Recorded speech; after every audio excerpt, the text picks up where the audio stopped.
カーボンベゼル、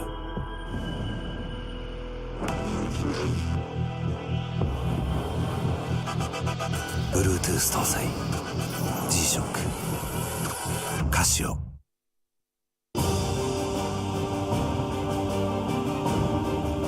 The brightness called brilliant, blinding and vivid, Valentine.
究極の静かさと安全性、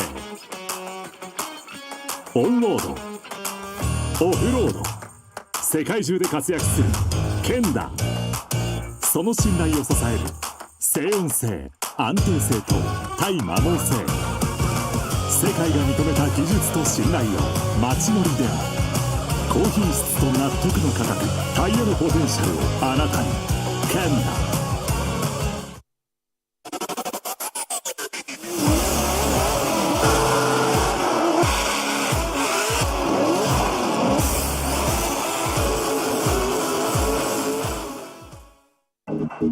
バリのタイヤ。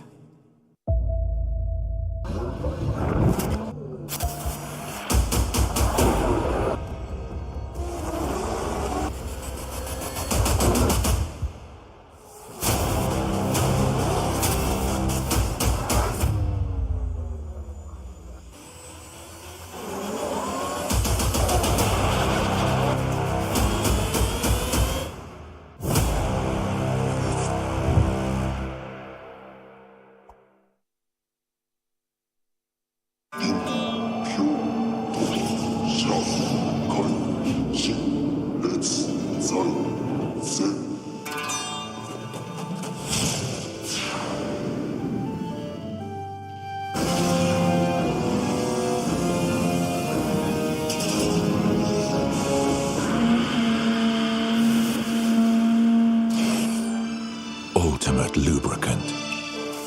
Mortis.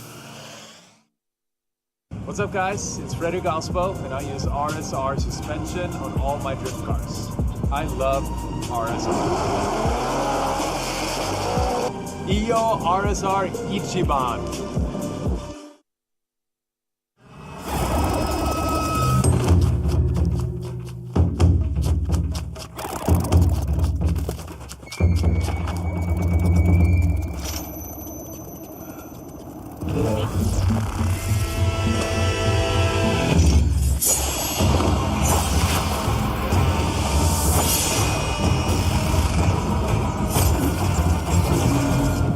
Made in Japan.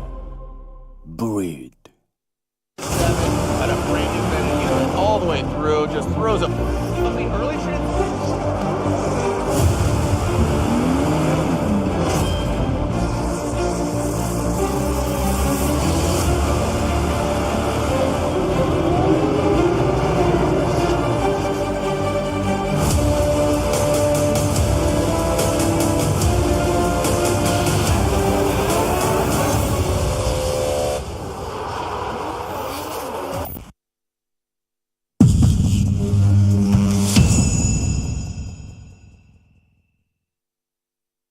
極限の世界。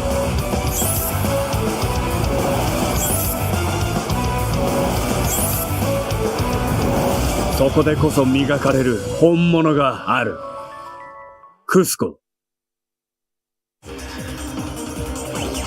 伝統と革新、小倉クラッチのテクノロジーを凝縮。チャンピオンを取るためのクラッチ、小倉レーシングクラッチ ORC。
入ってますか？入りましたね。はい。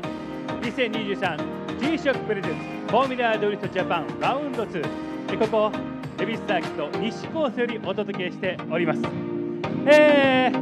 朝一も練習走行が始まっているんですけども、その前に朝一番のこのコーナーからお伝えしてまいりましょう。ギャロンステーありがとうございます。ありがとうございます。さあということで各チームを応援している彼女たちをですね呼び込んで、そして自らのチームを応援する、そんなコメントをもらって、そして写真撮影、こんなコーナーからやっていきたいと思います。そして、手前味噌でありますが、こんなお二人もご紹介させていただきましょう。お願いします。どうぞ。モーターゲームズサポートガールのお二人です。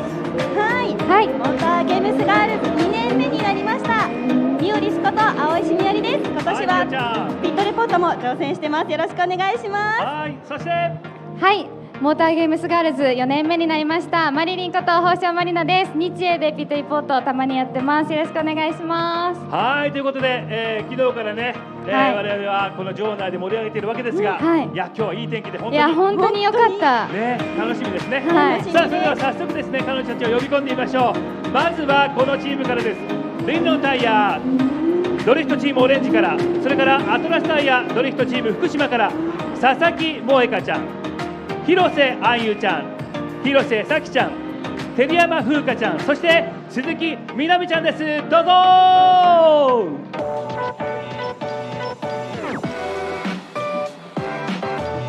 はい、おはようございます。さあそれでは素敵な笑顔とともにご紹介をお願いします。どうぞ。皆さんおはようございます。チーム福島チームオレンジです。クイーンの佐々木萌香です。広瀬杏優です。古山風花です。鈴木奈美です。広瀬咲です。私たちが応援するのはリンドンタイヤドリフトチームオレンジカーナンバー4小橋正則選手、カーナンバー57カンタ選手、そしてミスター DIY リンドンタイヤオレンジカーナンバー56ミンミン選手、そしてアトラスタイヤドリフトチーム福島カーナンバー311末永直人選手です。今年は新型フェアレディ RZ34 でシリーズチャンピオンを目指して戦います。そしてタイヤはもちろんリンロンタイヤの新製品フラッシュヒーローで戦います。昨日大好評だったチーム福島チームオレンジの物販を今日も開催する予定となっています。このレースクイーンステージのすぐ後です。チーム福島チームオレンジのテント付近で開催する予定となっています。昨日買ってくださった方もまだ買ってないよって方も絶対にこのチームのグッズを身につけてチーム福島とチームオレンジの応援をよろしくお願いします。はい、ありがとうございます。ちゃんと宣伝するんですね。バッチリ決めました。ドライバーたちはどうですか？頑張ってる様子は見てきましたか？昨日2位と3位。そうですよね、はい、地元福島の、そして地元ここ、恵比寿サーキットのドライバーたちですからね、負けるわけにはいかないと思いますよ。そんな彼女たちですが、いつもだったらねフォトセッション写真撮影なんですが、この時間はカメラに向かってアピールをしてください。さあ行きますよ、どうぞ。さあそれではもう一度ご紹介しましょうね。リンロンタイヤドリフトチームオレンジから、そしてアトラスタイヤドリフトチーム福島から佐々木萌香ちゃん、広瀬愛優ちゃん、広瀬咲ちゃん、照山風花ちゃん、そして鈴木みなみちゃんでした。ありがとう。ボードもありがとう。はい、ということで素敵な笑顔でしたね。どうぞお下がりくださいね。いや、なんだかとっても朝から気持ちがいいですねそんな感じしますが、どうですか？いい笑顔だね、本当にね。いや、可愛いですね。いい笑顔頼みますよもちろん。さあ続いてご紹介しましょう。ケノールパフォーマンスオイルからタカちゃん、そしてリサコちゃんです。どうぞ大きな拍手をお願いします。わお、スレンダー。どうぞ真ん中にもう一歩出ましょうか。はい、さあそれではご紹介お願いします。皆さんおはようございます。ケノールオイルレースクイーンのチュワンリサコと、おはようございます。カカです。私たちが応援しているのはカーナンバー33番の笹山選手と80番の小松選手と3番の今前田選手、530番の増山選手と111番の日比野選手と61番の山中選手です。ケノールオイルは 100% フランス製のレースのために作られたオイルです。ぜひテントの中にあるので立ち寄せてください。それでは本日も私たちと一緒にケノールオイルの応援をよろしくお願いします。はい、ちょっとクールな2人ですけども、ドライバーの様子はいかがでしたか？ドライバーは、メンバーから4名、今日決勝に進みます。はいはい、ありがとうございますね。きっと彼女たち応援のもと頑張ってくれることでしょう。ご紹介しましょうね。それではカメラに向かってアピールタイムです。どうぞ。ちょっとクールな2人です。ケノールパフォーマンスオイルからタカちゃん、そしてリサコちゃんでした。ありがとう。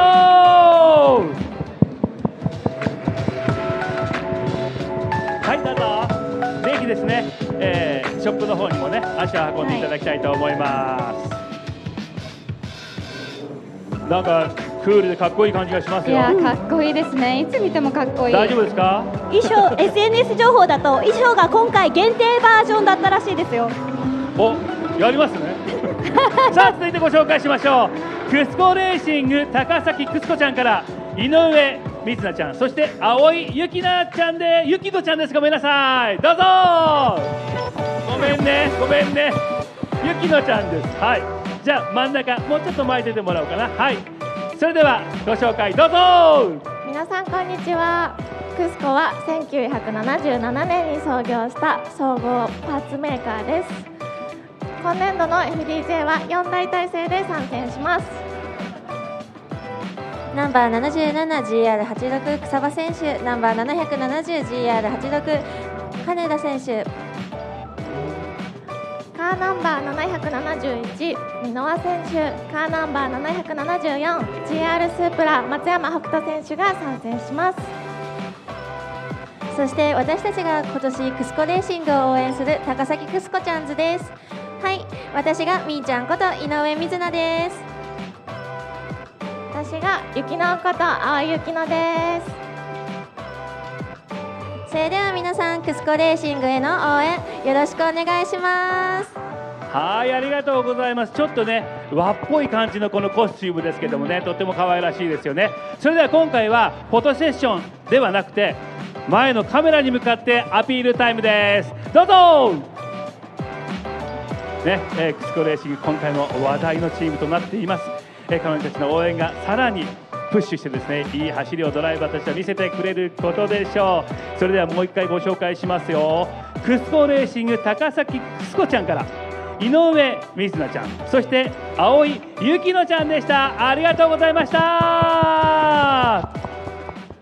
あら素敵ねえ、はい。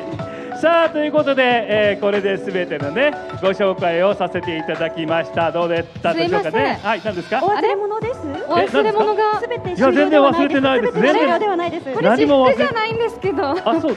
もうしょうがないですね。じゃあご紹介させてもらえますか。はい。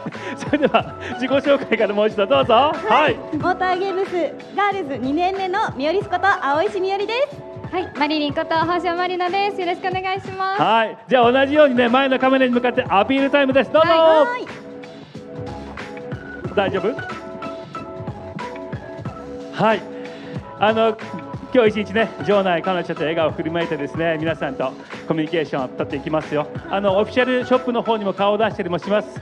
ぜひですね、お土産にオフィシャルショップの方にも寄っていただきたいと思います。いいかな？いいかな？はい。3、2、1終了。こんな感じですよね本当はね。はい、ということで、いよいよ今走行の方も行われていますが、9時20分からこのライブ配信上でもですねいよいよトップ32のトーナメントがスタートをしていきます。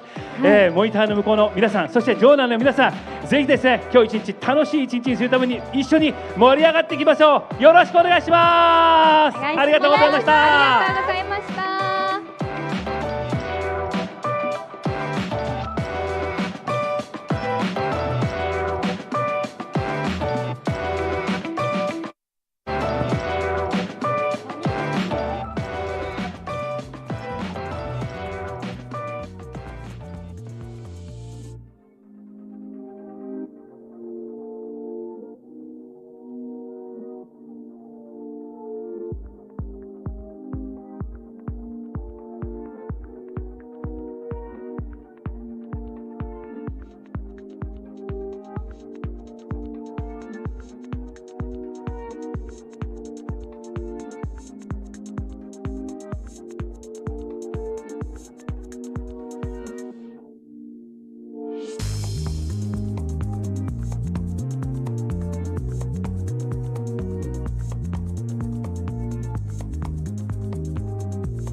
そうだ。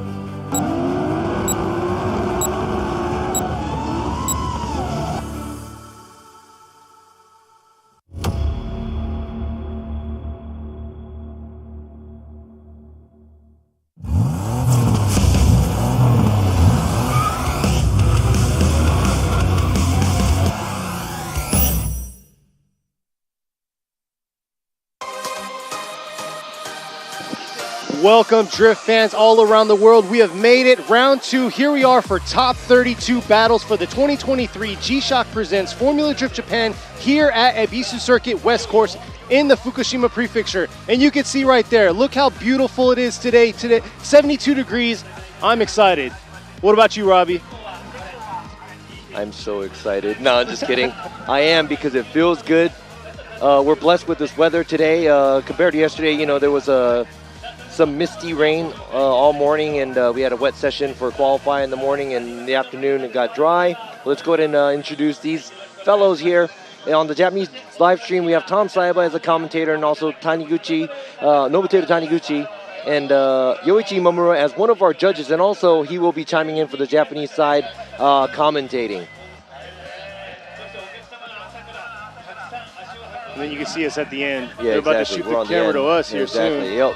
They're saying their good morning, welcome. You know, there's we do have a lot of spectators here today, and right here on this side, we have Kenny Harris, the commentator, me, Robbie Nishida, as one of the judges and also the commentators. And then right now, he is on his way over here. Right now, he had to step out real quick, but we have Sean Adriano, who is our guest judge, all the way from the USA. Going to be joining the panel, most of Formula Drift Japan. So here you go. Exactly. He's check back out right there. But let's check out these top 5 drivers from yesterday's qualify. Oh, there you go. There's Sean. All right, here finishing in 5th for qualify, number 9. Yukio Matsui from D-Dash Racing. Got an 88.1. Look at this right here. Very clean. And what's crazy is he was supposed to debut his new car, but here he is back in his champ car from FTJ2 last year. Maybe it's a good idea to stay in this chassis. Yeah. But coming in number 4, this car number 123 is Matt Mike from Team Magic with Red Bull. This was his wet run that he got an 89 in. It was impressive because the only 2 drivers that made an 89 in the wet, he was one of them. So all the way from New Zealand, coming back as a former Formula Drift Japan champion, and I'm pretty sure he is coming back to come and snag that trophy again. Next up right here, qualifying 3rd in the Linglong Tire Drift Team Orange, number 4, Masanori Kohashi. Kohashi in this all-new A90 Supra this year. Doing a phenomenal job. Last event in round 1, he placed 3rd, so let's see. He's trying to get another podium, solidify his spot, trying to get that top spot today. Second place is car number 57. It's Kanta from Linglong Tire Drift Team Orange. Also another driver that's probably here a lot. He has been a threat in the series. Has not won the championship yet. These 2 drivers, him and Kohashi, I know they are, you know, eyes on the prize for the year champion. And here we are right here, coming out, debuting his first time in Formula Drift Japan. You have number 69, Kale Bogon right there, ripping through in that new Cusco GR Corolla. Amazing job, 97 points, higher than last year's first qualifier. So we're going to see how he's going to do in competition tandem battles today. Yeah, this was a perfect line, almost perfect angle. Here you go. This is the in-car of Kale's car. Look at this. GR Corolla, brand new build. Very calm. Makes it look like it's really simple. Exactly. Look at that. Look like full lock right there. And what's crazy, he's coming off of a huge win in Rally to Portugal last weekend. So that win right there, and here he is right here. Qualifying feeling is good. Good feeling for tomorrow. Waiting for the battles. Yeah, so he says he's feeling good. Earlier we saw they had to tow his vehicle off during this morning's practice. Got a little worried, but I heard great news that it was something minor and they were able to get the car back on track. So it's going to be back because he's going to be the first battle up this morning for the top 32.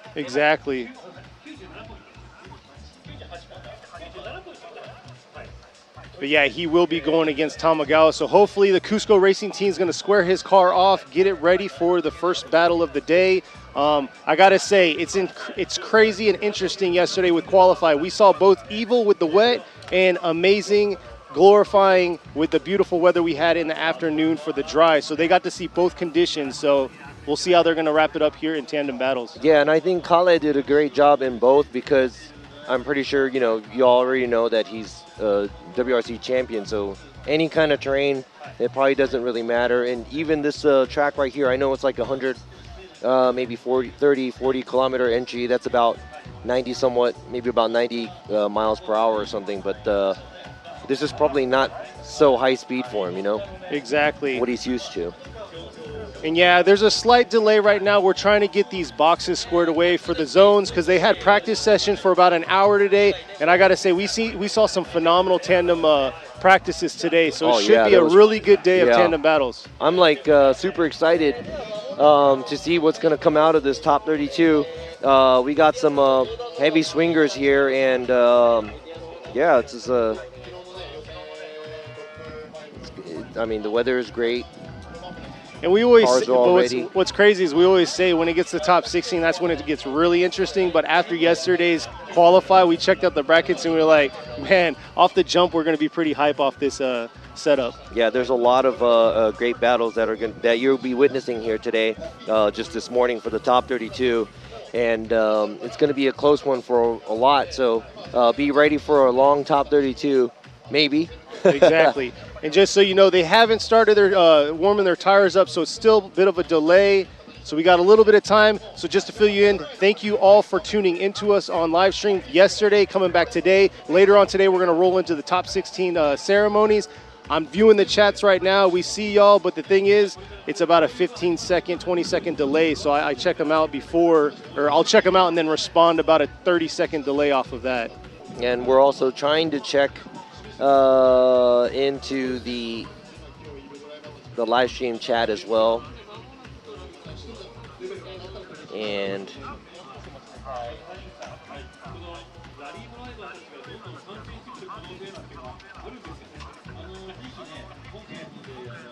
but yeah, rolling off of Suzuka Twin Circuit. Oh man, we got a hater.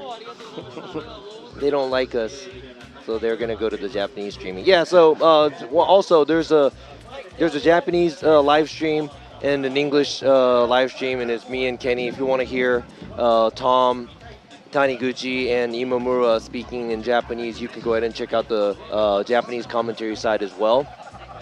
But if you like ours, that's cool. Exactly. Stick around, We'll try to entertain y'all. We'll try to bust a couple of jokes here and there, Ain't happening. Ain't happening. No. I can see the cars getting into the burnout box right now. Oh, I see some smoke too. So it looks like we're good to go. But I got to tune back in. 4 weeks ago, we had Suzuka Twin Circuit for round one. Hiroya Minoa, 13-year-old, busted out, came out crazy, and took on the champion right there against, and then Kazumi Takahashi finishing second. And overall, in Hokuto Matsuyama getting third there. So we'll see how their fates are gonna pan out here. Yeah, all those drivers are all qualified and ready to go. So I think they're all kind of spread out on the bracket.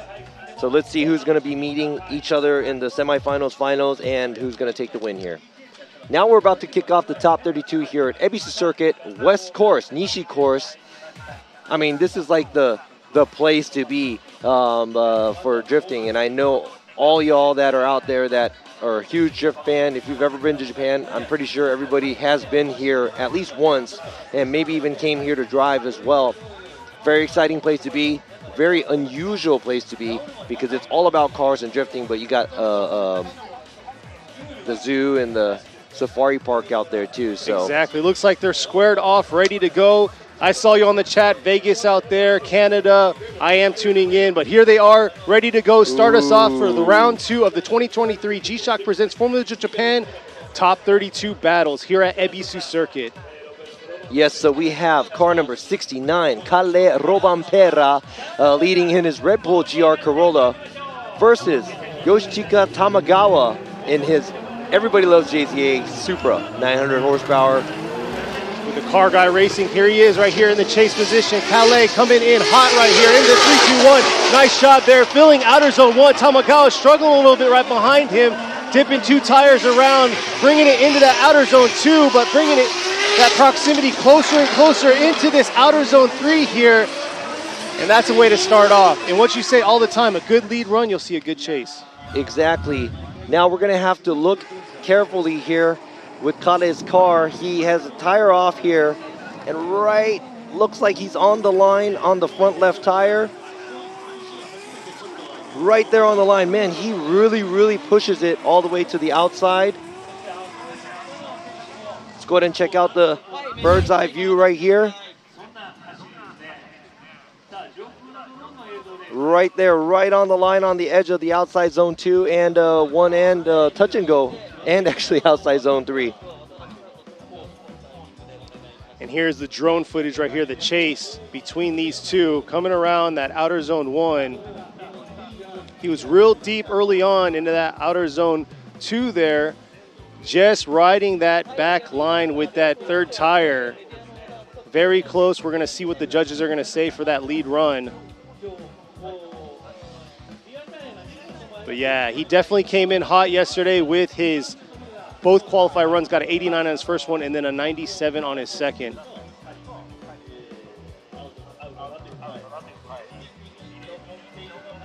All right, so we're double checking and making sure that we see what we see on the live stream here, and checking out the replays of the first run.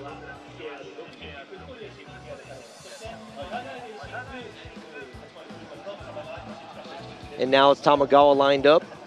He's going to be leading. Calais is going to be in the chase. It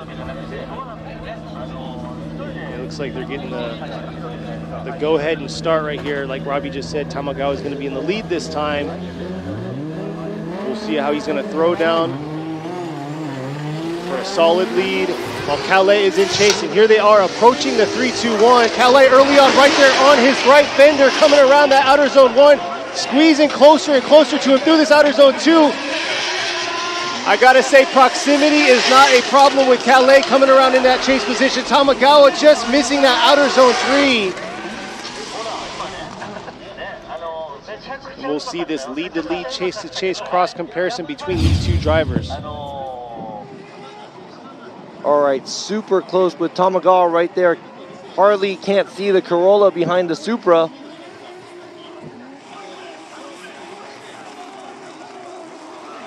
And Tamagawa almost straightening right before the outside zone 3. Now we're going to go ahead and take a look at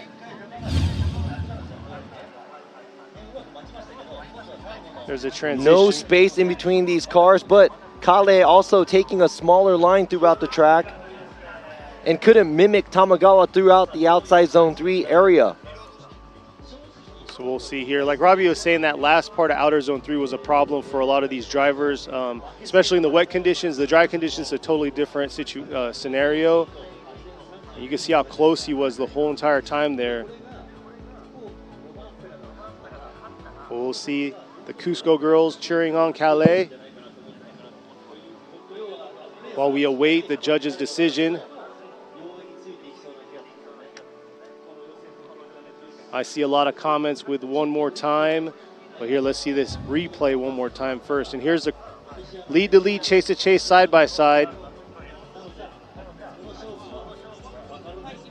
And yeah, Calais real close on his lead, real close on that line for that third tire.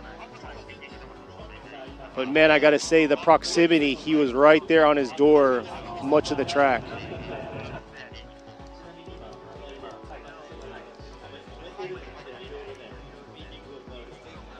And there you go.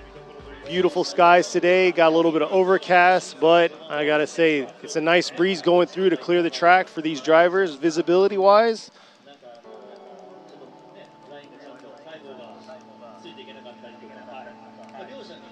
It looks like they're getting their final thoughts in for this first battle of the top 32.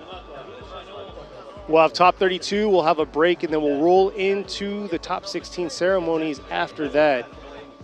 But I got to say, these brackets, and if you want to see the brackets, they're right there in the chat. You can click on the icon right there. It'll get you straight to the brackets, show you what's going on, and how it's looking for the future battles that are going to happen today in this top 32.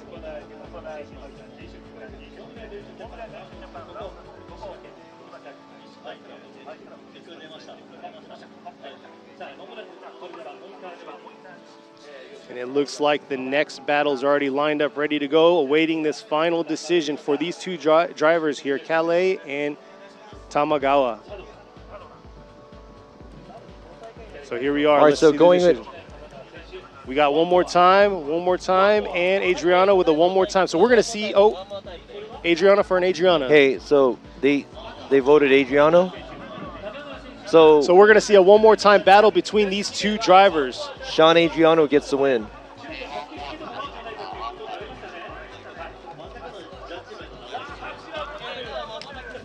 Oh, okay, no. Sean Adriano put it on Tamagawa.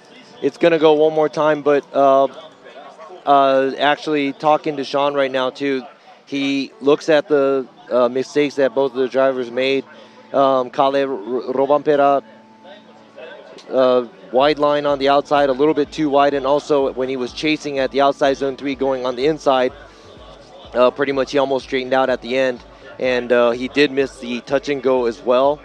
But we went with the one more time because of the higher risk that he took, where Tamagawa was kind of kicking back a little bit too behind, falling behind, and easier to make a miss. Or I'm sorry, it's a higher risk to be closer. And it was really, really close, so we made it a one more time. So they're going to go one more time. Now, let's go on to the next top 32 battle. We got number 31, Kodai Sobagiri, going against number 36, Kazumi Takahashi. Takahashi in the chase, Sobagiri in the lead. Here they are coming through the 3-2-1 into this outer zone 1. Takahashi really deep in that outer zone 1. Falling a little shallow through that outer zone 2. Let's see if he can close that proximity gap to Sobagiri. Sobagiri just doing his thing through these zones, filling all the zones. Yeah, so right now we want the chase car to mimic the lead car. It looks like Sobagiri kind of misses the outside zone 1, and Takahashi goes in a little too deep.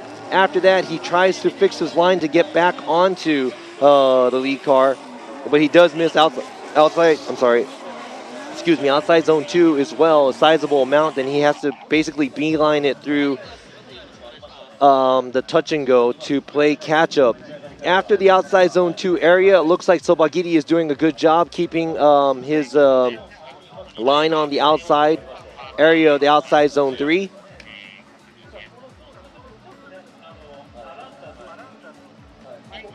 Right here from the outside zone 2, Sobagiri does a pretty good job on taking the wide line, and as you can see right there, Takahashi taking a totally different line from the outside zone 2 area. So now it's going to come down to how Takahashi's going to lead. Yeah, I got to say, Sobagiri did a phenomenal job filling all those zones. He's in that GR86 powered by a VR38, and you got Takahashi also powered by a VR. So there's no power difference, just obviously chassis, but we're going to see how they're going to do with Sobagiri in the chase this time and how close he can get this proximity to Takahashi.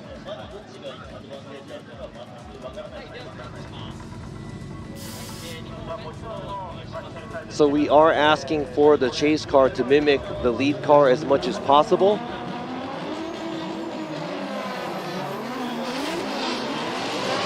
All right, here we have Takahashi coming into this 3-2-1. Sobagiri's got to close this proximity. Here he is diving into him right here into this outer zone 2 early on. Falling back a little bit here.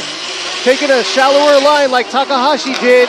Oh, Takahashi, huge angle coming in that outer zone 3, but a little bit shallow to the zone. Now it looks like Takahashi is pretty much trying to get away. A little unstable at outside zone 1. He does run through outside zone 2, but right here, the touch and go, not all the way on the outside, and misses the outside zone 3 area. So I do see both of the drivers making mistakes here and there. Sobagiri it looks like Sobagiri's doing a better job on trying to mimic Takahashi's run except outside zone 2. But there is a good gap between these two cars. Now we have to go back and think about what happened with Sobagiri's lead. And Sobagidi missing outside zone 1, but doing a great job in outside zone 2, touch and go, and outside zone 3. Oh, for his lead run, yeah. For his lead, yeah. Yeah, so Sobagidi definitely overshot the start of outer zone 2, dipping 2 tires there. Not ideal. He was looking good in that lead position, but his chase not as smooth as we were expecting. Here they are, the side-by-side view. You know, to be honest, they're both kind of a messy run. For not chases, much, yeah, exactly. Not much of a mimicking from both cars. Not much of a great lead run from both cars. Both of the vehicles missing the zones. They both do good at outside zone 2. I give it that. Yeah. But right here, Sobagidi does a slightly better job at outside zone 3 and touch and go, but he is left a little behind when he is chasing. Yeah, like you said, Robbie, the chases were not cleaned at all. So now looking at the lead, you can see Sobagidi just has a little bit more in both the touch and go and outer zone 3. But we'll see what the final calls is between these 3 judges. Yeah, Sobagidi right there on the screen. Here you go, Nishida going with a one more time. Imamura going with a one more time. And Adriana going with a one. Adriana. So he's going right. You can see the key go to the right. So he went with Takahashi. So we're going to see another one more time battle. So that's 2 back-to-back battles we've seen so far that are rolling back in with a one more time. Sobagidi heading back to his pits. Sean going with Takahashi. Both of the drivers as lead drivers, they both made sizable mistakes, and that equaled out for him. But Takahashi actually doing a slightly better job on proximity as the chase car, so he went with Takahashi. But we're going to go ahead and see that one more time. So that's 2 one more times in a row that we have from the top 32. Told you it's going to be a close battle from the get-go. We're going to go ahead and move on to the 3rd battle of the top 32. It's going to be in the Good Ride Motorsports with Perfect Style. Yuichi Amagai leading, while you have in the vacancies 180SX, number 58, Kazuhiro Kubo. So Kubo in the white car, Amagai in the black car. And we said yesterday on the live stream for Qualify, Amagai definitely stepped it up this round for Qualify in his runs, and he says he's going to keep picking it up. So we're going to see how he's going to do here in his lead. Yeah, it feels like the old Amagai is back when his car used to be that olive color. Here he is, Amagai approaching the 3-2-1, coming around. Kubo got to close that proximity here on him, dipping 2 tires right there in that chase position. Coming back around for Amagai, being a little shallow in that outer zone 2. And here it is, flicking it around into this outer zone 3. Kubo kind of playing that safe distance throughout the track. All right, watching Amagai's lead right here, he does a pretty good job on outside zone 1 right here, right on the line. Kubo, on the other hand, 2 tires off at the beginning of the outside zone 1. Amagai missing partially half of outside zone 2, gets close to the edge on the touch and go and does okay on the outside zone 3. Now, this whole time we don't see Kubo in proximity, and he's not that close to the lead car. So now it's going to be up to how Kubo does leading and how hard Amagai is going to give chase.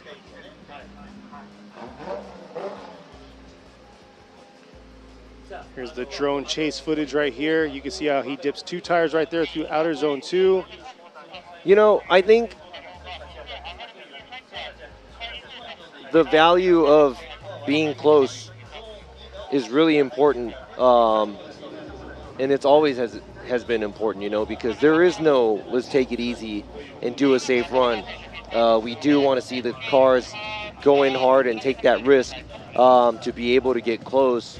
So hopefully we can see both of these cars get a little bit closer. And, you know, also the battle we had before this too, it's like, you know, there was a sizable gap in between the cars.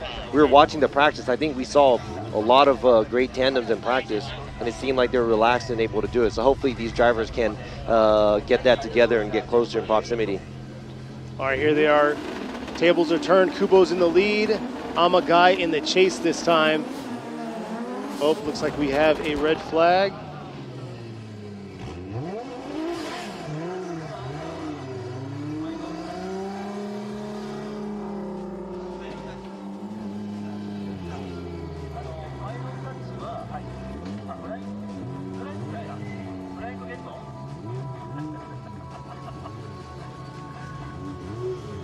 right, they're lined back up. Amagai just got done leading. This time, Kubo's going to be in the lead.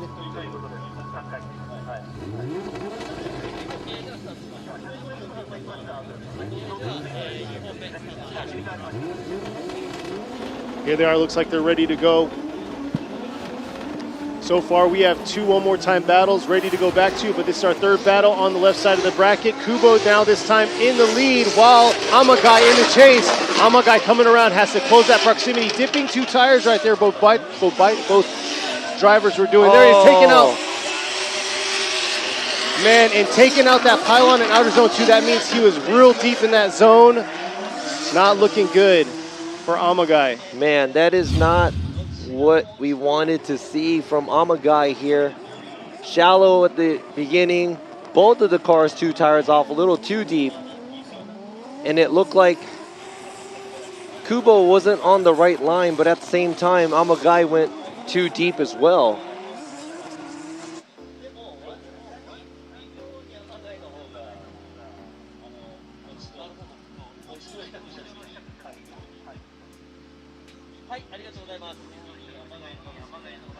Amagai setting himself up in outer zone 2, lost proximity. We'll see the replay here on his position in that outer zone 2. And what's big is going back to talking about what I just said about the gap in between the cars. I know Kubo did run a smaller line.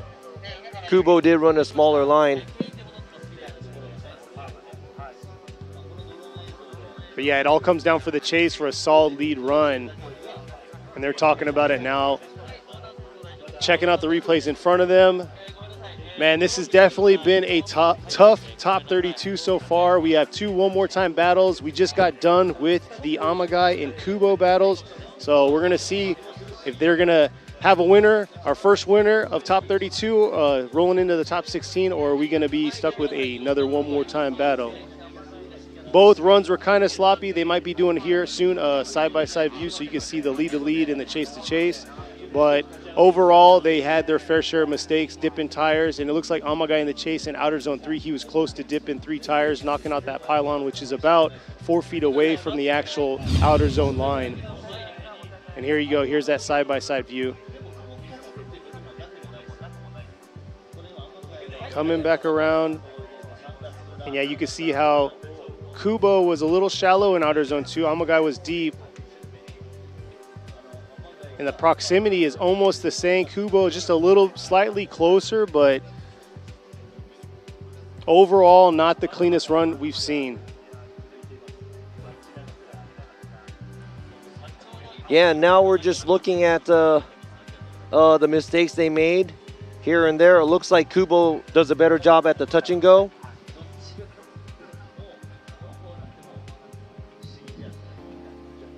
And Amagai goes off course at outside zone 2 when he is chasing.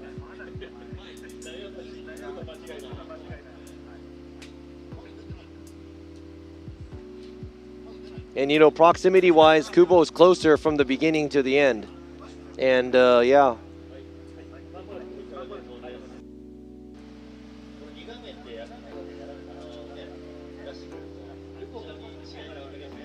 Yeah, it's going to be a tough call for these judges. Definitely not, like Robbie was saying, he was pointing out, kind of highlighting the small areas there. But it's, you know what, this could go either way, to be honest, really. Here we go, Nishida going with, to the right with Kubo, and Kubo. So it looks like Kazuhiro Kubo is going to get the win and move on to the top 16.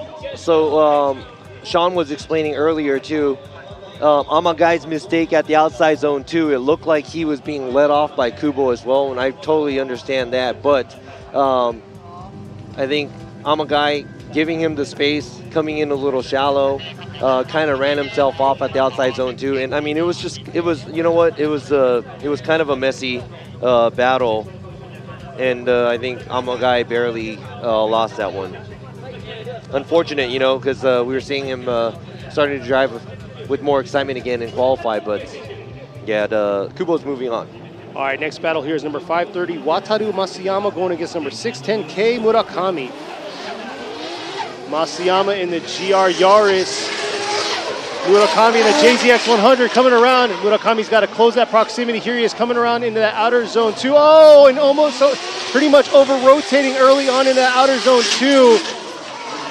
But able to gain back proximity here, taking a shallower line. Oh, and straightening through the finish. So Masayama straightened, I think, at outside zone 2. We're going to have to double check this.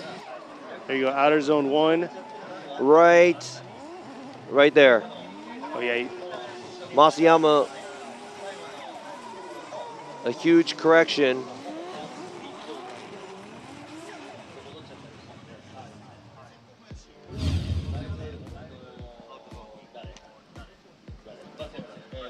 Yeah, we're starting to see a very messy outside top 32 battle here.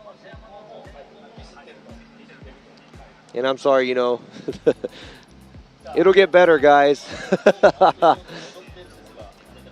Yeah, you can see that huge so correction. Right there, angling up. Masayama, huge correction at outside zone 2. Murakami, 2 tires off, almost coming to a half spin. Not a clean run by both the drivers. And there you go, the Good Ride team tuning in live, checking it out. But here we are this time around. It's going to be Masayama. He's going to be in the chase while Murakami is going to be in the lead.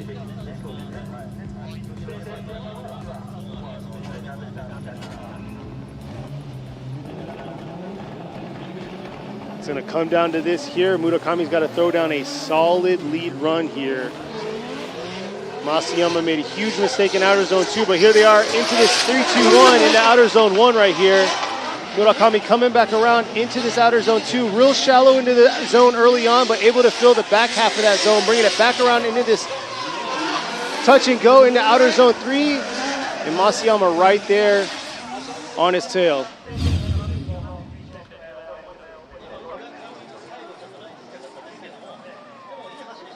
All right, so not a whole lot of proximity from the chase car here. Murakami doing a good job in the lead, does a good job at the touch and go.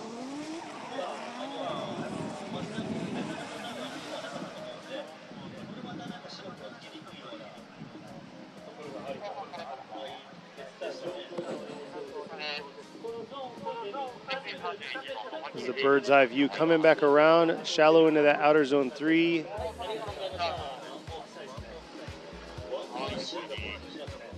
The chase view. All right, so going back to the lead run of Masayama, huge error at outside zone 2. Murakami, huge error going to the finish line, and now a fairly clean run by Murakami and a fairly clean chase by Masayama.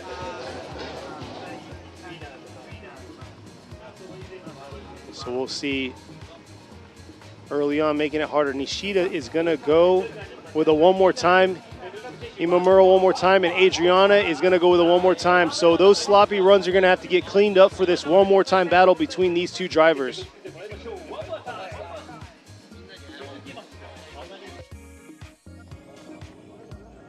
So now we have 3 one more time battles in the books that we're going to come back to, but till then, already lined up, ready to go.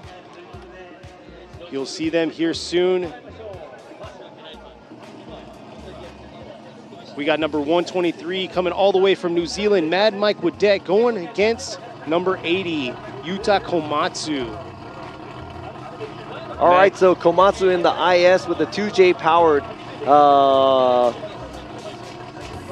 4-door big body. It's actually not that heavy either, but we got the 4-rotor twin turbo beast under the hood of Mad Mike Wadette. Yeah, and you ain't gonna hear me here coming through this 3-2-1 in the lead position. Huge gap right there early on. Komatsu's got to clean it up, coming around into this outer zone 2. Mad Mike filling all of that zone right there. Beautiful job swinging it back around through the touch and go here into this outer zone 3. No, and Komatsu overshooting outer zone 3 and literally knocking himself out right there to the finish. Man, finally we get a clean lead run. I know. By Mad Mike Wadette right there. Maybe a tire off at the outside zone 1, but good enough angle through outside zone 2, right on the outside line. Fills the touch and go, and maybe a tire off over there at the outside zone 3. But Not a whole lot of proximity by Komatsu. Yeah, and you can see here after he left outer zone 2, coming to that touch and go, he doesn't flick it hard enough, creating that like dive into that outer zone 3. And look at that right there, falling off so course. Komatsu doesn't flick the car, so not using the angle of the car basically shoots him outside of outside zone 3. So this is where you have to, for all you drift fans, and if you do go drifting too, you have to go sideways or you're gonna go straight. I mean, that's, this is a perfect example. If you're not flicking the car hard enough, the car is going to wash out. And pretty much that's most likely an incomplete from the chase driver, Komatsu. Yeah, and a lot of the drivers yesterday in the wet were doing the same thing. Transition from the touch and go into outer zone 3 weren't hard enough, and they were falling short and sliding off the course or over-rotating, actually. And here they are. Tables are now turned between these two drivers. It's going to be Komatsu this time in the lead, while Mad Mike Wadette is going to be in the chase.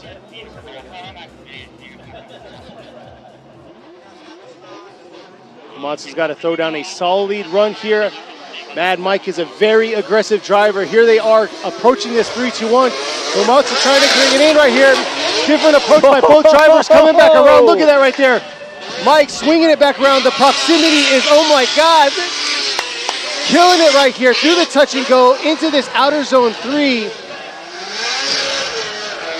This is what I'm talking about. Like, we want proximity because he's not even running the same line that he didn't mimic until he got after outside zone 1. Then right here, Komatsu stalls it out, comes out of outside zone 2, pretty much chokes up the chase car. And right there, looks like almost 3 tires off from the chase car, but I'd have to say that's probably on the line right there.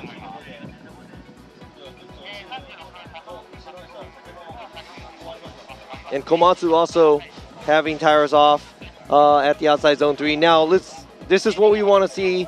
We want to watch tandem, and Mad Mike Wadette giving it to us.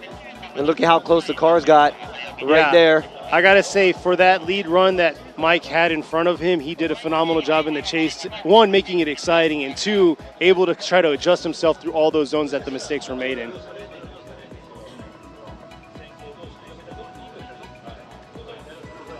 So we'll see here. We got a lot of fans out today, so if you're in the area, come check it out.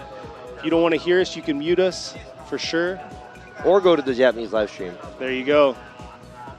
For y'all haters. Don't hate us. All right, here we are. Nishida is going to go left with Mad Mike, and here we go. Imamura left and Adriano. So Mad Mike Wadette is going to get the win and move on to the top 16. Man, it's starting to see some proximity. Very exciting. And coming back to the first run, the first battle of the top 32, going back to driving the Red Bull GR Corolla, it's car number 69, Kalle Robampera, versus driving the JZA 80. Is that a Supra, bro? It's a Supra. Toyota Supra. It's Yoshika Tamagawa giving chase. So we'll see here. This is the original first battle that we had for our top 32. Got a one more time out of him. Here is this one more time battle between them. Calais coming around into this outer zone 1. Nice job filling that zone, bringing it back around into this outer zone 2, cleaning it up a lot. And Tamagawa closing that proximity early on right there, bringing it back around into this outer zone 3. Wow, Tamagawa stepped it up right there for sure. He stepped it up for sure. Yeah, he said, I'm not going to give you any space.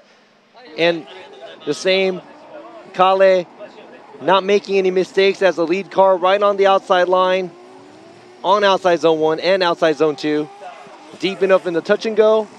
I'm sorry, way too deep. And right there, right on the line on the outside zone 3. That's one of the highest, as a line judge, if I was judging this as line, that probably would have been a perfect line for Kale.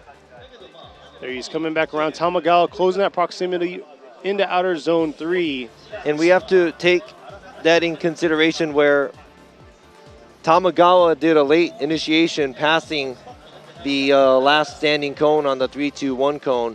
going in a little deeper. I think he wanted to probably stay as straight as possible to get close to him, but he did pass the last standing outside, or I'm sorry, 3-2-1 cone, which is going to be a huge, it's not going to look good on his side because we do want the cars to start drifting before the last standing cone on the 3-2-1 cone.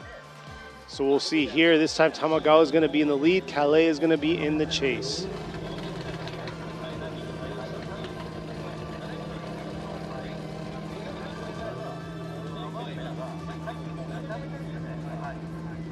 All right, so now we saw Kale do his thing earlier when he did go against Tamagawa.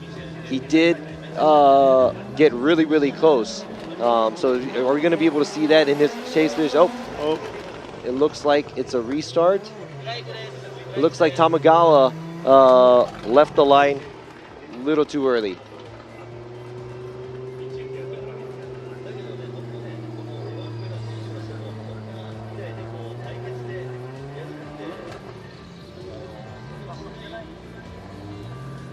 All right, here they are lined back up, ready to go. We've already seen Calais do his lead, solid lead run.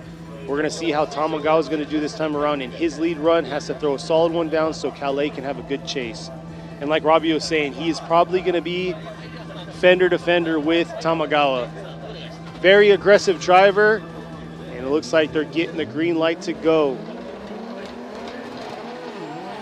And there you go, making it through the chicane. Now Tamagawa coming up to the 3-2-1 in the lead position, bringing it around right on the edge. Oh, dipping a tire right there through outer zone 2, and right there, Calais early on, close on his fender, bringing it back around through outer zone 2 in this touch and go here. Man.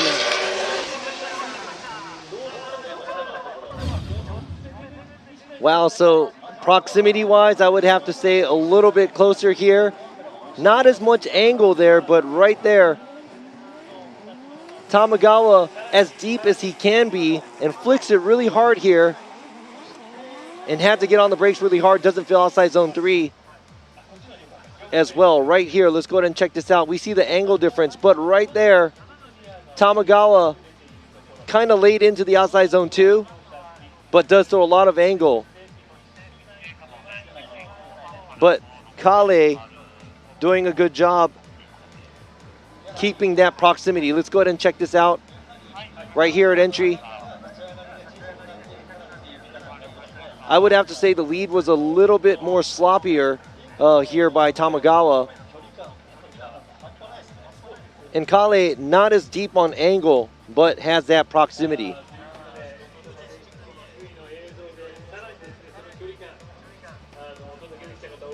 So we'll get one more replay view between these two, the side-by-side.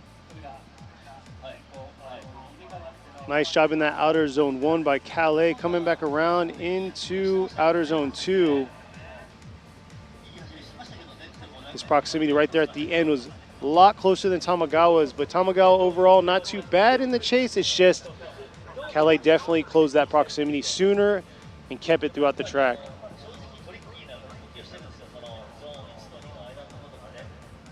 Again, as a lead of Tamagawa, not looking so good going from outside zone 1 to 2. There's a major halt keeping him stay inside the track. So we'll see here. Here we are. Nishida is going to go left. Imamura is going left. And Adriana is going left. So Calais Rovanperra is going to get the win and move on to the top 16. Hey, you rolled your R. I got it. Congrats. Congratulations to the WRC champ, qualifying first, moving on to the top 16. But I'd have to say Tamagawa putting up a really good fight with Kale and doing his thing. He did up his game for the second run for the one more time, but he is knocked out early here at Ebisu Circuit. All right, here we are. We're moving on to the next battle. It's going to be against number 21 coming from the West Coast, Ken Gushi, and the Team Kazama with Power Vehicle Lexus IS 500 going against Ming Ming coming all the way out from Thailand in the Mr. DIY Linglong Racing Team Orange. And here he is in the chase, Ming Ming coming around against Ken Gushi. Gushi coming into outer zone run right there, dipping a tire, but bringing it back around into this outer zone 2. Oh! And Ming, something going on right now with his vehicle, bringing it back around into this outer zone 3 for Gucci. He's been having issues all weekend, and I know they brought the car back to somewhere, or they brought it back to the shop, had to leave the track after the events. And this is the second time I see this car, or I'm sorry, the third time I'm seeing this car stop on track. So something is not right with this car. He has some kind of mechanical issue. And watching Ken Gushi's run, a very good job. Clean run as a lead car. That's exactly what we want to see. We want to see the car run the outside line. Ken Gushi filling all the zones like he's supposed to. And right now there is no chase car, so he is just finishing up this track. And that is it. Is this going to be it for Ming Ming? Are they going to be able to fix his vehicle in time to do another run? We'll see here. Looks like he's going to be getting towed back to the pits. There's a finishing run by Ken Gushi. Yes, Ken Gushi from formerly Drift in the U.S. coming out here with the Team Kazama with Power Vehicles team. He's rocking that left-hand drive IS 500, freshly built this year. Debuted it over at Auto Salon, Tokyo Auto Salon, and man, it's a phenomenal car.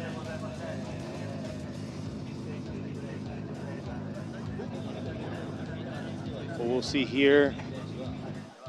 We'll have to find out what's going on with his car. Man, whether it's transmission issues or what, because you could hear the engine's running fine. He tried to get it back in gear, yeah, but maybe it sounds like I don't know, drivetrain, axles, I don't yeah. know. But Ming Ming, only 18 years old.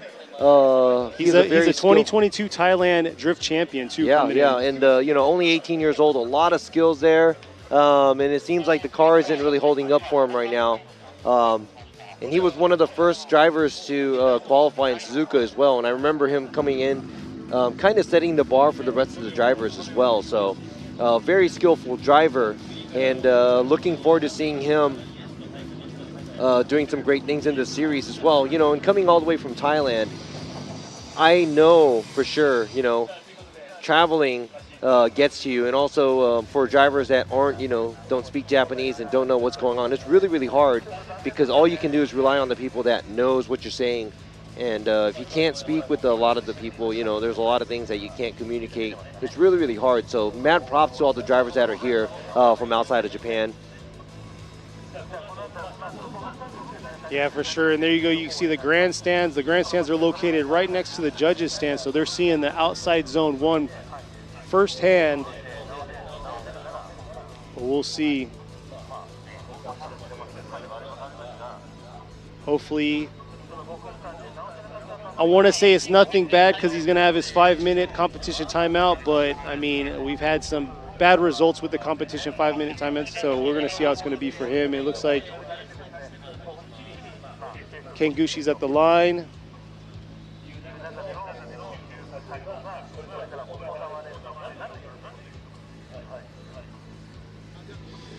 So yeah, it's been rough here in the top 32. We've had so far 3 one-more-time battles. We've already done 1 of them. We'll probably be going back to the other 2 one-more-time battles here shortly. But yeah, you can see the frustration. Look at his face. No, I'm doing fine. I'm He's just lying. It's the just getting camera's on. bright. It's just getting bright, and it's getting a little toasty too. So I think I'm gonna have to take my sweatshirt off in a minute. But yeah, hopefully you guys, wherever you guys are looking at, holler to you guys out there, and also FD USA fam. We'll be going to, me and Sean are actually flying back, sometime this week to rejoin the FD USA fam for Formula Drift Orlando. And that's next weekend too, so don't miss that. Make sure you tune into the live stream there. Yeah, definitely been a busy schedule for you because you went from Atlanta back to here. It's back-to-back competitions for you. But since we got some time, how was it for Atlanta for you being there? I know you didn't judge this time around. You were the steward, yeah. But I mean, a lot of talent, and it kind of shows, the difference in the style of, how the event is running, and, the personality of, the spectators in the U.S. is more open, and definitely a lot more people that are coming to spectate in the U.S. And I know they've been breaking records this past couple events in Formula Drift USA because there's a lot of people out here. And, you know, this time we do have a lot more people out than the usual Ebisu round that we have. So, you know, hopefully more people come and watch drifting or even watch the live stream and enjoy it, because this is something cool. And, you know, going back to the judging part of it, I know there's, you know, it's subjective. Everybody wants to see this. Some people think somebody wins and so, you know. But, you know, all that throw all that out the window and just kind of enjoy the show and enjoy the battles that these drivers, you know, they're spending so much time and money to get here and to do what they're doing. So we have to appreciate that and cheer on the drivers that you like. Right here, we got a guy with the sunglasses. I think, hold on. So this is our drone team right here. They're set up. They're the eyes in the sky for us, making it happen. So that is, I guess there's a show called Toyo Times, and they have an online, I think they have a YouTube channel or online channel that they do interviews and talk about Toyota and the whole car scene. So obviously, you know, you have the GR Corolla here with Kale driving it. We also have, you know, multiple drivers here with Toyotas. I'm pretty sure they're going to go and look into and maybe do interviews with them and so forth. So go ahead and check out that channel if you do have the time as well. Yeah, exactly. It's probably going to be in Japanese though. So it's all good. But yeah, exactly. Get your Japanese practice on, man. There you go. Exactly like you were saying, the whole Cusco team running GR Toyotas. So definitely out here supporting them. And I believe beside them or behind them is where our drone team was. I mistakenly thought that was our drone team, but there they are, located right beside us. There we are. You can see us. So I think they did call the competition timeout because all hands on deck right now. I think it's probably the axle because they're looking at the diff area. Maybe, oh, it's a quick change. Rear end, looks like, oh, they already have, you know what, I think they're trying to get, maybe it's the right axle or the right-hand driver's side axle maybe.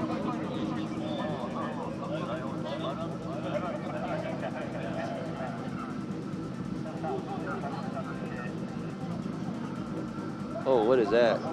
The bolt's coming out? Oh, they already took it out.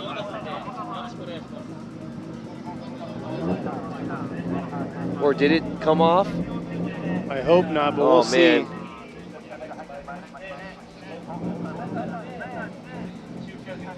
All right, let me see if I can get a hold of the tech guys to find out what's going on. And there's Kato there. He's one of our main tech guys. It says 3 minutes. He's also he's actually a race car driver for Time Attack, right? Time Attack. Yeah, he does Time Attack and race car stuff with the endurance races and stuff. But we'll see here, working hard, trying to get it done.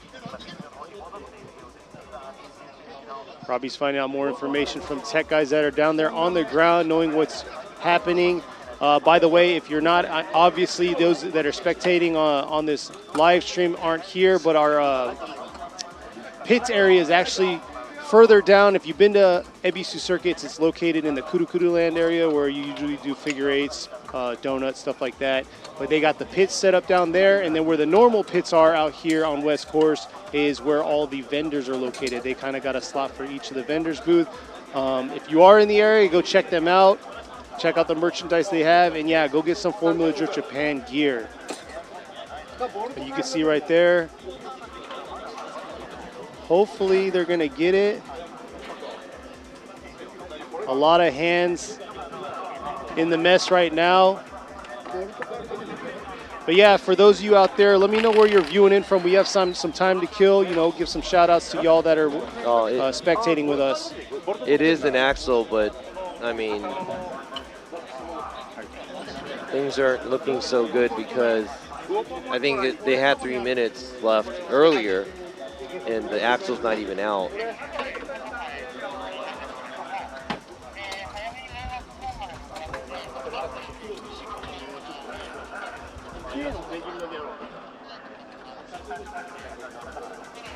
We'll see here. See y'all out in Ohio viewing, Canada, Europe, Orlando, Yeah, Washington, Canada, Ireland. Yeah, so I think it is the axle, and they're going to go ahead and try to change it, but things aren't going to be looking too good right now because of. I'm not trying to be, negative or anything, Downer but over yeah, here. it looks really hard because there's probably like a minute and a half or something left. But All yeah, right, going back to New Zealand, Wisconsin, Baltimore, Florida, Texas, Sweden. Hey, so let me ask you guys a question. Who are you guys cheering for this weekend? Which driver is your favorite? Brazil, Australia. You can't pick me because I'm not driving. But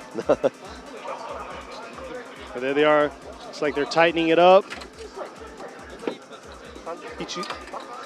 1 minute, 30 seconds is what I'm getting told right now. Indonesia, Finland, Colombia, Tennessee. We see y'all out there. Thank y'all for diving into that chat for me. Let me know what's going on or where you're coming in from. So we'll see here. They still got to slap that tire on.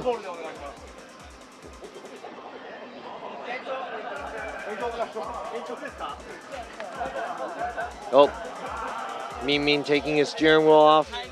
I think they ran out of time, so that's it for this young driver.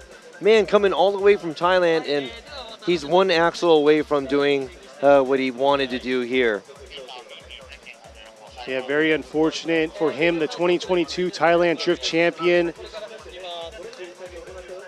Not happy about the situation right there. Yeah, so I think we're going to have to see Kangushi do his buy run. And yeah, I don't know what the problem was with his vehicle before, but during practice as well.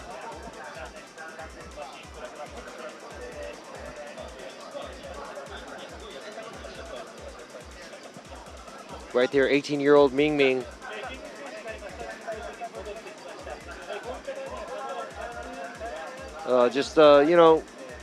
I've been in a situation before, with the car problems and failures where, yeah, it's a really, really bad feeling because there's nothing that you can really do. So unfortunate for Ming Ming, but Kangushi is going to be moving on, and hopefully he has better luck with his car for the next round. Let's go ahead and check out Kangushi's brand new build IS 500. There he is coming around. Team Kazama with Power Vehicles, bringing it around to that outer zone 1. Filling that outer zone 2. And yeah, just making it look real easy out here. Real deep into that outer zone 3 in front of the spectators with a strong finish. So we'll see Kangushi move on into the top 16.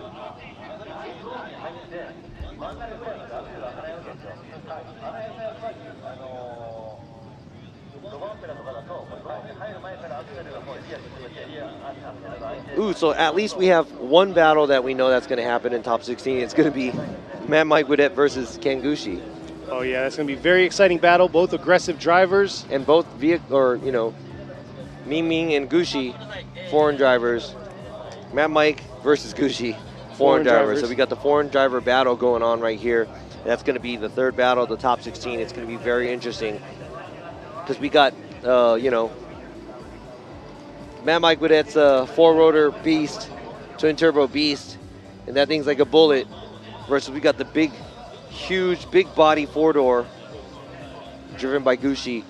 So that's going to be like a sports car versus a huge sedan. That's going to be like a totally, opposite.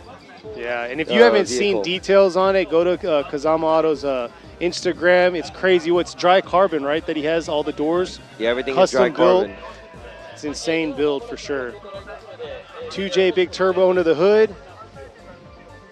But it looks like we're coming around to go back to our Sobagiri versus Takahashi one more time. Original second battle of the left side of the bracket. So here we are, number 31. Kodai Sobagiri is going to be going against number 36, Kazumi Takahashi.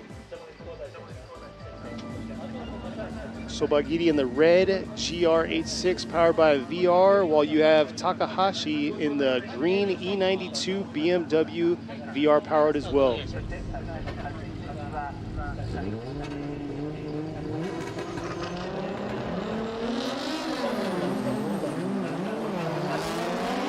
Here they are, leaving the chicane into this 3-2-1. Sobagiri coming around. Takahashi, diving in just a little bit after that outer zone one, struggling there. This time doing a better job at outside zone 1 and 2 and the touch and go. Real deep in that touch and go and outer zone 3, nice. This is a lot better lead by Sobagiri. Takahashi kind of all over the place when he was giving chase. Yeah, right here in this outer zone, right after the outer zone 1, you can see right there, he gripped up and dived in a little bit.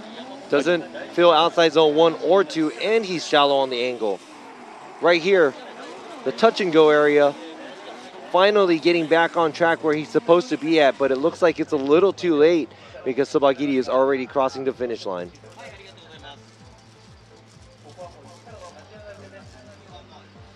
There's that bird's eye view coming around. Sobagiri filling both the touch and go and outer zone 3. See, it takes one more time to wake up these drivers because Sobagiri, 100% better run than his first run. Takahashi still not able to put it together. Now we're going to have to see what Takahashi is going to do as the lead driver. Yeah, we're going to have to see here. Takahashi coming off of a second overall in Suzuka Twin for round 1. This isn't looking good for him right now in the chase position.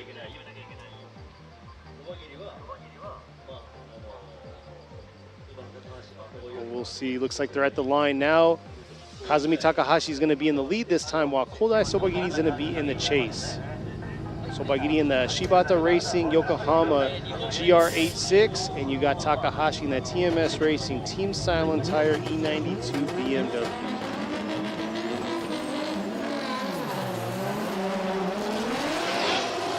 All right, here they are approaching this 3-2-1 this time. Sobagiri coming around a little bit closer on that proximity through the entry into that outer zone 1. Real shallow for the lead car in that outer zone 2, but bringing it back around into that touch and go. Sobagiri trying to close that proximity, but hard to find it throughout the track. I mean, Takahashi needs to make sure he makes the line on the outside, going into outside zone 2 a little late, and pretty much it's almost like he's trying to run away. Yeah, big thing is getting where he needs to be in those zones, because right here you can see outer zone 2, a little late into that zone.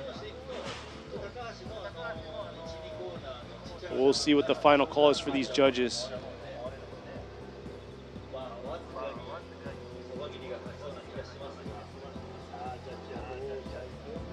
Yeah, going to lead, chase to chase, it seems like, you know, there's not as much proximity, but at the same time, the mimic of the chase in Sobagiri is probably slightly better.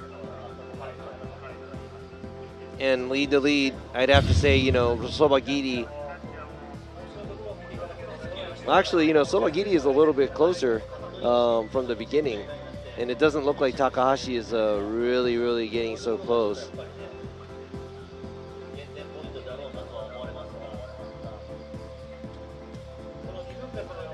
There's another comparison right here. I already picked, I don't, you know. Side-by-side view right there, and yet you were asking about Sobagiri's car. That's actually the intake manifold sticking out, not the supercharger or anything.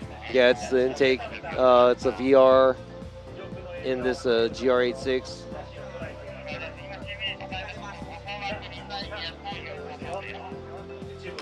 So we'll see, waiting for, there you go. Nishida is gonna go left. Imamura going left, and right there you see it. Kodai Sobagiri is gonna get the win and move on to the top 16.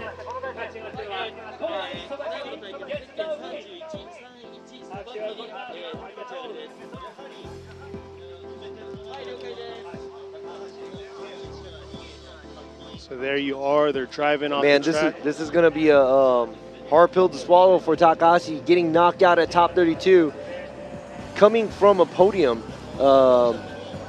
in Suzuka But this kind of, how can I say it? I think I just talked to Sean about it too, but I think Takahashi has a lead car. He has to concentrate a little bit more on not running away, but filling the zones. And it doesn't look like he did a good job doing that. So that's unfortunate for him to get knocked out, but Sobagiri is going to be going head-to-head with Kale Robampera for the first battle of the top 16. Now we're going to go to the next battle, which is going to be the one more time battle of Masayama and Murakami. But it looks like Murakami's at the line waiting, but looks like something's going on with Wataru Masayama's car. Looks like the tow truck is headed up toward the burnout pit.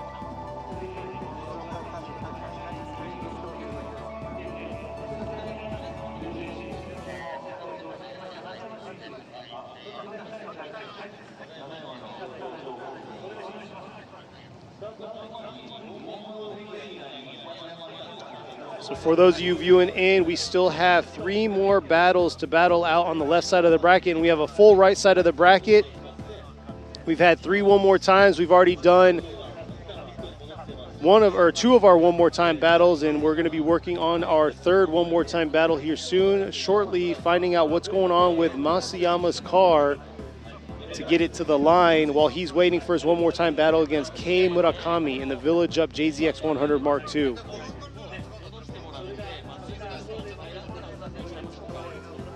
Right now, moving on, we have the first battle into the top 16 is going to be against Kale Robampera going against Kodai Sobagiri, while the next one's going to be Kazuhi Kubo, and he's waiting for the outcome of this battle that's supposed to be going on here shortly to see who's going to battle in the top 16. And then after that, you got Mad Mike Wadette going against Ken Gushi.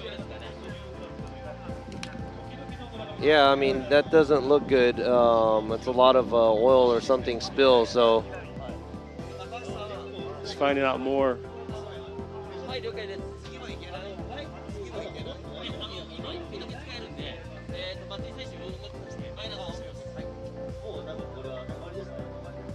So it looks like we're going to go into the next battle as they are doing this right now. But the next battle also is going to be a buy run because Yukio Matsui is supposed to go against Rikuto Horiuchi in his brand new ND Miata with that V8, LSX V8 in it. But he did have mechanical issues during his practice, or actually after he finished his qualify run yesterday, and not able to fix his vehicle. And Matsui's going to do his buy run while we're waiting on what they are trying to get everything situated here. Yeah, that's very unfortunate for Rikuto Horiuchi, because Horiuchi was he was what, 3rd overall last year in FDJ2, and then he turned around, missed round 1 to get this car squared away, got the car squared away, ran some good practice runs, and then unfortunately on his last qualify run, the engine, something happened to the motor. Major issues, yeah, major issues with the motor. So yeah, the viewers out there. There you go, right there. That was DC to the left, and over there in the back, that's Gucci. And Kuroda here, the starter.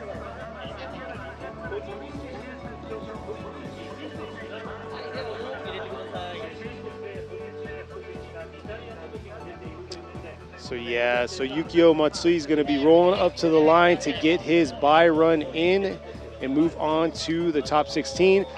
Let's talk a little about, so here we are, Ebisu Circuit. If any of y'all been out there, you could probably chime in and tell me a little bit more, but this is like the drift mecca of Japan. I've been coming here since I was probably 19 or 20. Man, this place is old then. So, no. So it's been like 6 years, I'm only 25. He's dreaming over here. Yeah, I am. And I've been coming here for a long time, and yeah, it's been changes. There's small changes made here and there. But yeah, always a track that was based for drifting. It was, they do road racing, they got motorcycle racing, they got grip racing and all this other stuff, but this track was always kind of based off of, this track changed and made its changes as the growth of drifting became bigger and bigger. So this is probably a track that I can say out of all over any other track in the world actually grew with the sport. Hey, I got to say this, though. So Robbie came out for the last Matsuri session, brought a car out and everything. How was it being back on Minami? Oh, it was fun. What did you do to your car? Oh, yeah. So, yeah, guys, you know, when you go drifting, give up and don't drift on tires that are blown up. Because I did that, and I blew up both my tires, and one of the tires took out my fender and everything. Oh, it destroyed it. It looked like I got hit by somebody, but it was just the tire basically doing its thing. So, advice, when your tire blows up, stop. But here we are. He's at the line, ready to go. Number 9, Yukio Matsui. He's in the ocean with M2 Evolution. So he's supposed to debut his new BMW, but he's out here in his championship car for 2022 in FDJ2, running amazing job in practice today, qualifying, and here he is filling Outer Zone 2, a little shallow in that second half of Outer Zone 2, coming back around into that touch and go. And yeah, so like Matsui, you know, qualifying 5th, very amazing because out of all the drivers, he probably might be one of the smoothest and knows what he's doing. He really, really impressed, especially Sean was really, really impressed with his driving. So he is moving on, and we will find out who will be going against Matsui in a little bit. But I think we are waiting on, I think Matsuyama's car is probably getting towed back to the pits, and they're going to double check to see if it's even fixable or not. And they will determine if they're going to throw the towel or throw in the towel or call a competition timeout.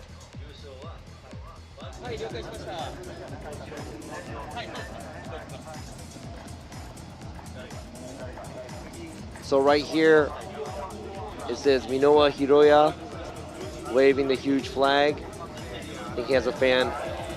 He has a fan group that cheers him on at the event.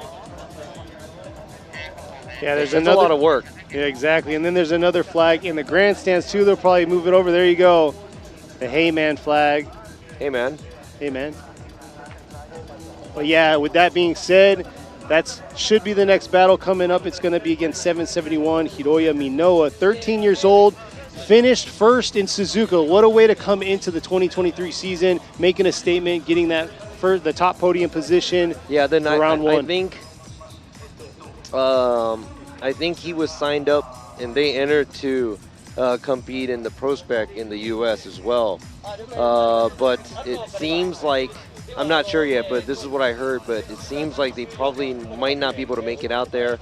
And for those of you, you know, it takes a lot to go across the ocean to go to a different country to compete. And I think they don't want to come in with a half. They want to be fully prepared. Yeah, they don't want to be a half prepared team and come. They want to make sure that they come to do the best they can, you know, give the driver the chance to drive the best as they can. So here you go, that's Matsuyama's car. Matsuyama taking the time off from Formula Drift USA this year, and he is concentrating on his program in Japan with the Good Ride GR Yaris. And yeah, with this Yaris, last year he took a really bad spill. So he was in a left-hand drive 350Z for last year's competition, came to Ebisu during their private practice session he had. He pretty much destroyed all. He totaled the car. Yeah, totaled the car completely. They threw him in this Yaris that was ready to go. He did a phenomenal job. First he was like, I don't really like this car. And then he drove it and we're like, well, you need to like it because you're doing a phenomenal job. And he did do good. Yeah. But it looks like he has a slow start this weekend because he didn't look super comfortable in the vehicle. He did qualify 9. But during practice, and especially I think in the rain too, it didn't look like I was able to see good runs made by Matsuyama. So I was hoping he can get his, whatever the problem is, taken care of, and a chance to fight the battle against Murakami in the one more time battle. There they are, pushing it in the pits.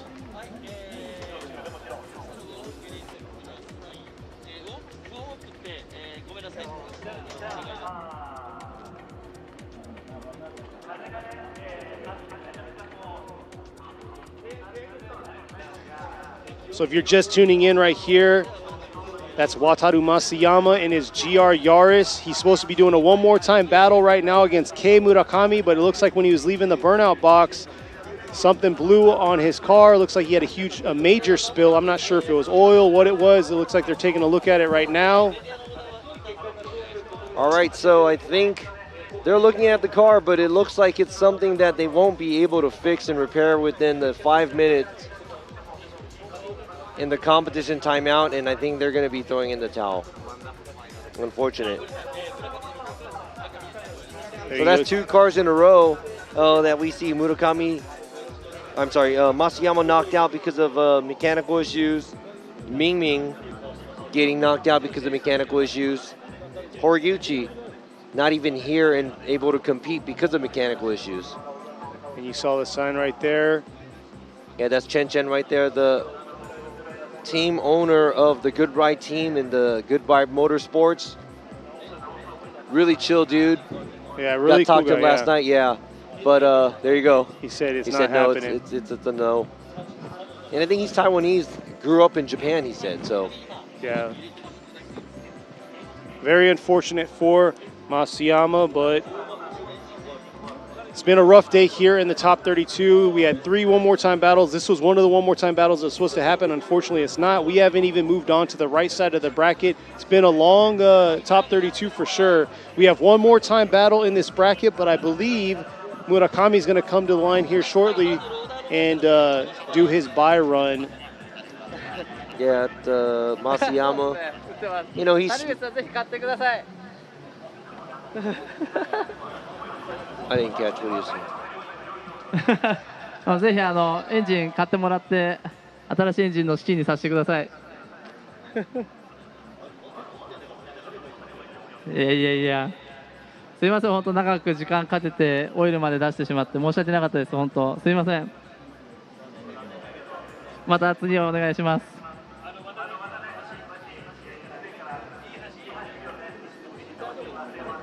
So he was talking to Taniguchi on the PA, and he's like, "Oh, please buy me a new engine." But he said it's unfortunate, and he's sorry that he had to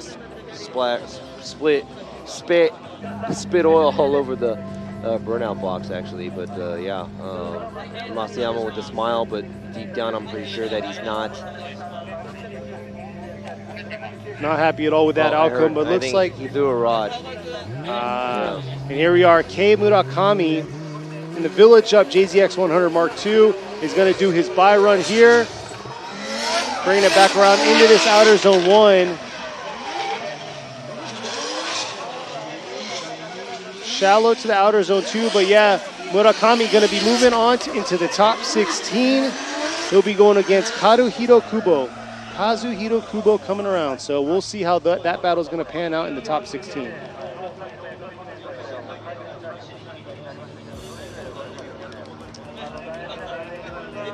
All right, I think we're back on track now.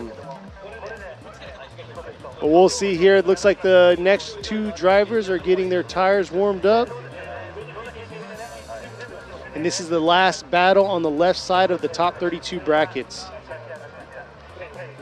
Yes, finally at the bottom of the left side of the bracket, we have 13-year-old driver Hiroya Minoa going against Koji Nagase in his, he just debuted at last event. It's a brand new build for him. It's the IS Coupe. And I gotta say, man, convertible. He was unable to get to the line for his first qualifier run yesterday. Came in for his second, I believe got like a 76, 78, and was able to lock himself in for this top 32. Yeah, he did mention that he might have been lucky not having to qualify in the rain, because a lot of the drivers had to qualify in the rain, and they had that feeling inside them and had to drive in the dry in the afternoon. So he said he might have been lucky that he didn't drive the first run, because it was just all fresh to him, where he drove in the dry, didn't drive in the wet, and just kept driving in the dry. So he was able to do what he kind of had to do when he was practicing. Exactly. A lot of one of the things we saw common in a lot of the drivers, they gripped up too much. So coming out of outer zone 1 into the outer zone 2, they were getting sucked in. So like you said, very fortunate that he probably didn't make that decision, but the car made the decision for him. So you got the Cusco girls here at the start line. cheering on 13-year-old driver driving the GR Yaris, the Cusco Racing GR Yaris, Hiroya Minoa. All right, we'll see here.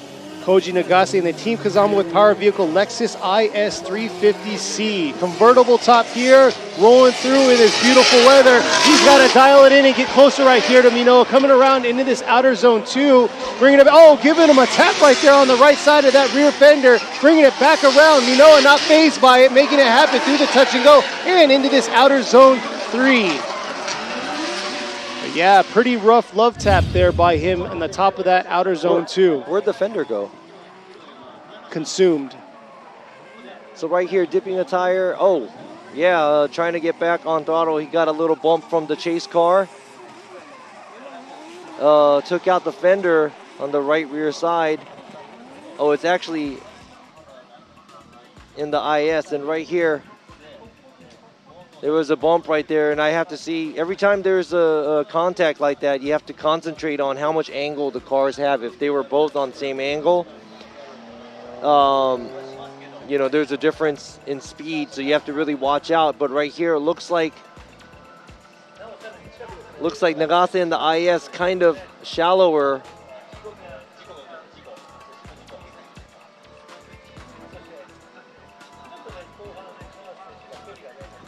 And yeah, after that contact, Minoa just kind of pushing forward, filling the zones, the touch and go in outer zone 3.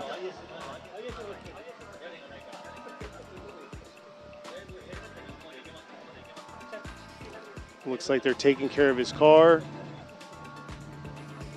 The Cusco girls out here cheering for Hiroya Minoa. Round 1 champion right here. Podium first, sitting at 106 in point standing. We'll see if he can carry it through, move on to the top 16, and try to get a podium again here at round 2 of Ebisu. Doing one last check on the cars, making their squared away and ready.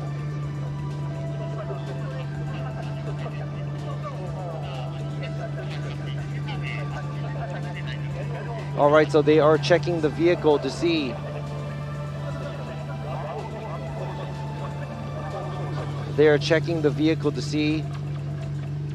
if it is drivable.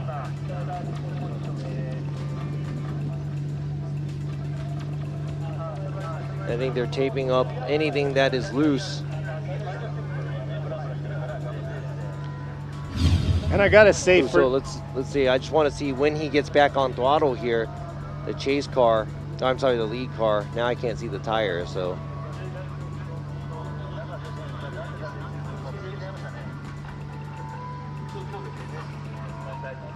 You know what? It's actually, I thought he was off throttle for a good amount, but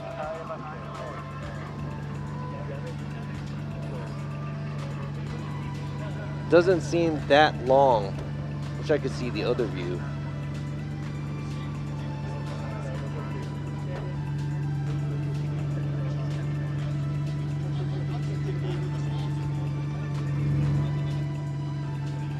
Getting the battle scars cleaned up right there.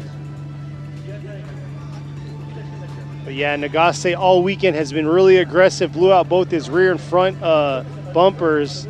You know, having a brand new car, debuting it, he doesn't take it lightly. He's just out here making it happen. So we're gonna see how he's gonna do this time around in his lead run. And Hiroya Minoa, the very precise young driver, we're gonna see how he's gonna manipulate his car to be right there on the fender of Nagase.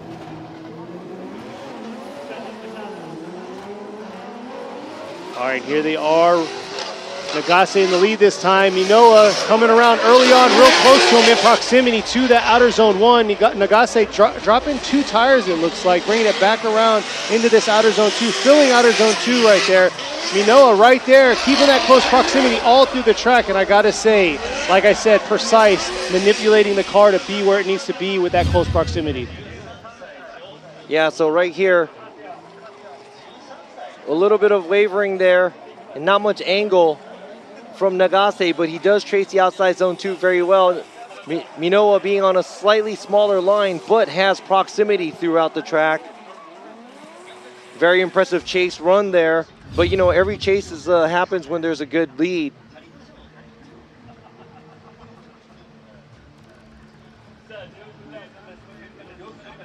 And it looks like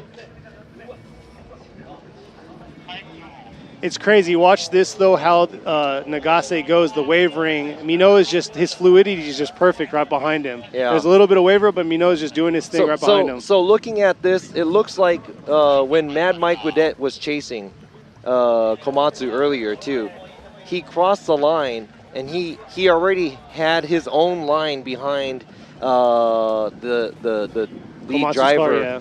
And whatever the lead driver does, they kind of set themselves up to be on the right line at the outside zone 1. Now let's go ahead and check this out. The proximity. And yeah. Here they are, lead to lead, chase to chase. And yeah, Minoa the whole time, that second half of the track right there. Proximity was pretty close, right about here starting through, and then obviously Nagase made the contact right there. Minoa is still close to him right here, but finishing strong through the touch and go in outer zone 3, matching Nagase.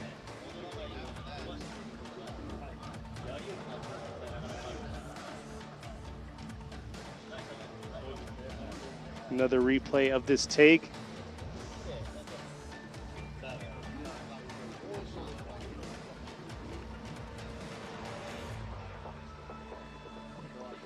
So this right here, this is the last battle on the left side of the bracket. It's been a long top 32 left side. We're going to see how the right side is going to pan out here shortly.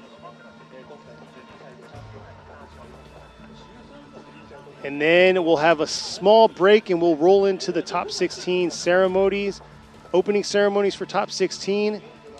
And then we're going to crown whoever's going to be champ here for round 2 of the 2023 G-Shock Presents Formula Drift Japan Ebisu round.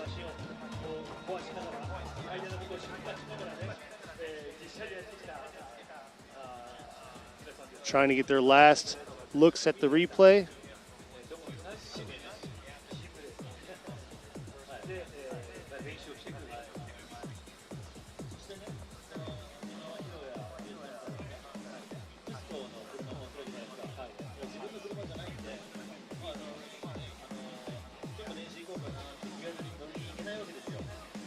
Still beautiful out. If you missed out qualifying yesterday, we had a different setup for qualify.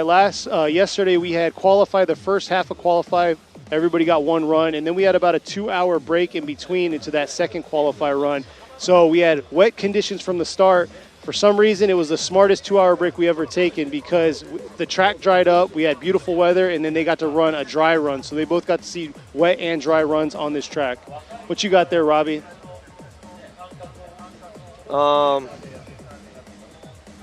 I can't wait to finish top 32. Well, we're only halfway through. Yeah, I know. It's killing me right now because but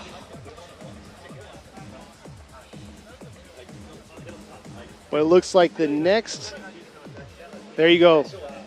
Going left for Nishida, left for Imamura. So there you are, Hiroya Minoa. It's official. He is going to get the win. Oh, Sean wants it one more time. No, it's understandable. Okay. He said, both of the leads are bad, and he puts it on the lead car for Nagase not being able to give chase because of the slowdown he did. And Nagase wasn't able to give him good chase after the outside zone 2 contact. But I put it on Nagase because he was coming in a lot shallow and he was a little bit further away from Minoa when he was chasing at outside zone 1. He was on a shallower angle, so he came in to try to play catch up, and that's where the contact happened.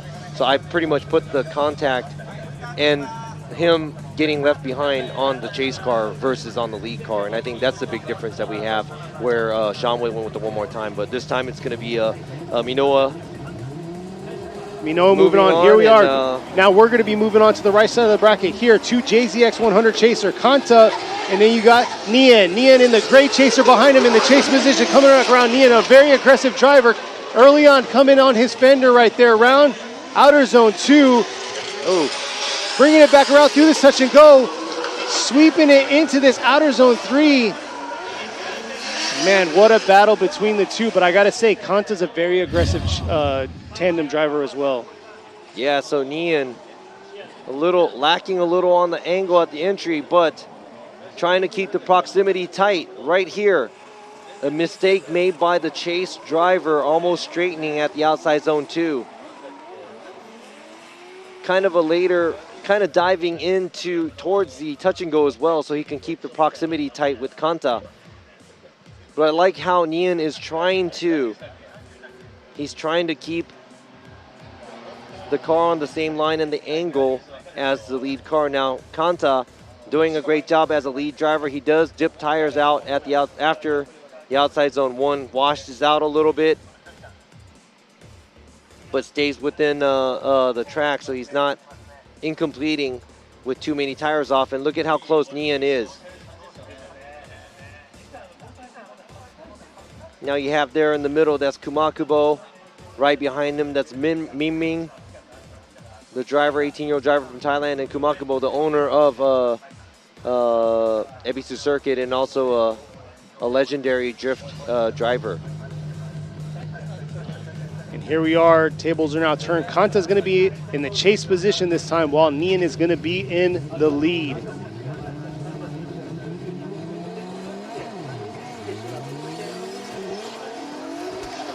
And here they are approaching the 3-2-1. Nian coming in hot into this outer zone 1, but right there, Kanta coming around in that chase position, bringing it back around in this outer zone 2. Nian filling outer zone 2, coming back around through the touch and go. And there you go, strong finish, a little more shallower for Kanta in the chase position, but keeping that proximity. Very exciting lead run, a little shallow on the angle again from Nian. And a smaller line at the outside zone 2 by Kanta, but keeping the proximity. And also, I have to go back to rethink about this because, you know, Nian in the chase position, Kanta didn't make major mistakes, but Nian, huge correction at the outside zone 2 area. That is going to actually hurt him to move on here. We'll see what the rest of the judges are going to say. The wind's picking up just a little bit here, but keeping the track clear for visibility for these judges. Shang Nian leading right there, leading Kanta, and here it is right here, the side-by-side view. As you can see, the lead car, the difference in angle. Nian gets to angle by the time he reaches the outside zone 2. And watching the proximity, I'd have to say proximity very similar. These two drivers, but it looks like Nian, even when he's in the chase position, he's having a hard time getting to angle at the initiation and the correction that we just saw right there at the outside zone 2. Very exciting driver all the way from Singapore. This is his debut. This is his first round of Formula Drift Japan because he didn't come to the last event. And here we are, we're going left for Nishida. Imamura is going to go left, and Adriana is going to go left. So Kanta is going to get the win and move on to the top 16, filling that first spot on the right side of the bracket. A good fight put up by Nian, but knocked out early in the competition here at top 32. Very exciting driver to see. Hope to see him back at Fuji with more exciting driving. Now, Kanta moving on and one step closer to his championship. Exactly, and we're going to see who he's going to battle against. Is it going to be against the Team Kazama with Power Vehicles number 100, Andrew Gray, or is it going to be the Cusco Racing number 770, Yushitatsu Kaneda? Andrew Gray, he's in his 2019 championship car, Mark II. Bringing it back out, coming into outer zone 1. Nice job filling outer zone 1. Swinging it into this outer zone 2. Kaneda taking a shallower line through that outer zone 2, but real deep in through that touch and go and outer zone 3. Wow. Andrew Gray's lead run, his initiation, it didn't seem like he was going to throw as much angle, but he did pour on some angle getting to the outside zone 1. We would like to see it a little earlier, but after that, everything else looked almost perfect. He was on the right line, a lot of throttle. And looks like Kaneda was left a little behind at the initiation, getting to the initiation, not filling the outside zone 2. and having to take a smaller line and not much proximity chasing Andrew Gray. Now they're going to have to switch places because they qualified pretty close, because Andrew Gray qualified at 15 and Kaneda qualifies at 18. Both engines, 2 JZs. Yeah, I know Kaneda's trying to step it up. He had a rough time at Suzuka, and it looked pretty good for that chase. We're going to see how he's going to do on his lead this time, while Gray is going to be in the chase position.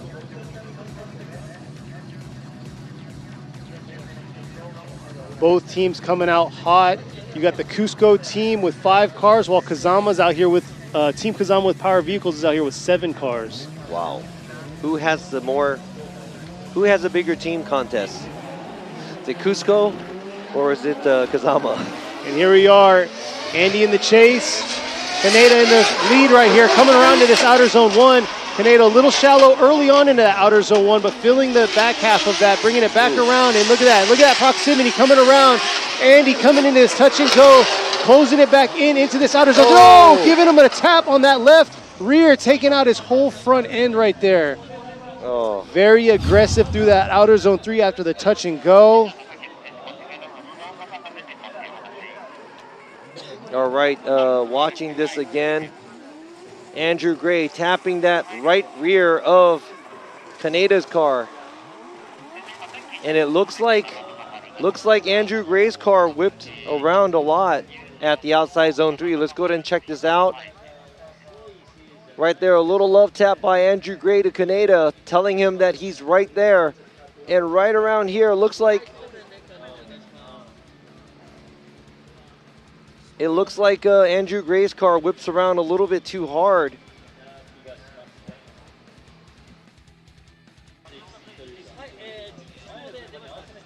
Looks like Kaneda was able to drive off. Got the crew out there cleaning the whole back half and the finish line area of all the debris left behind Kaneda's car, taking out the whole front bumper. We're going to have to check out this replay once again.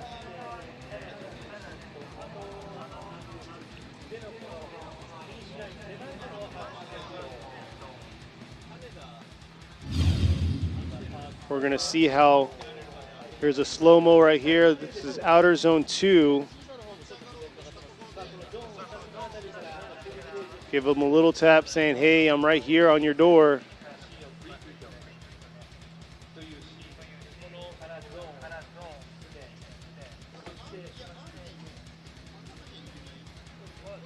And then afterwards, here they are with the transition through the touch and go. And we'll have to watch Kaneda's smoke trail coming around into this outer zone 3. He's on gas.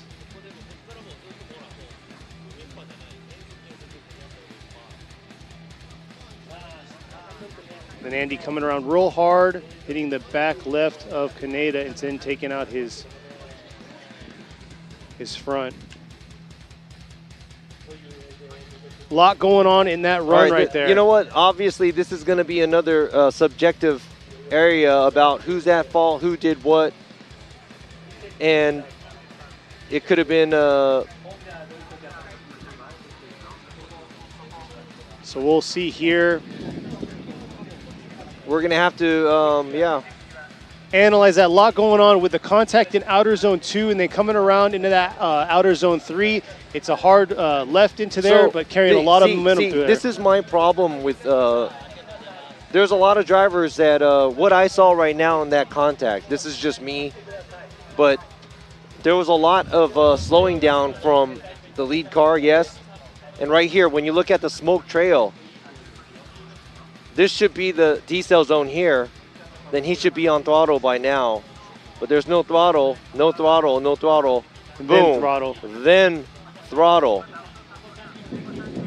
And just because they're not on throttle, though, you're not supposed to run them over. And I put that on the chase car. But also, fishing a car in and not getting on throttle as early as possible as the lead car, that's on them too. And I see that hit as a shared fault. And some people may say the chase car should have waited. And here we are. Nishida's going with it one more time.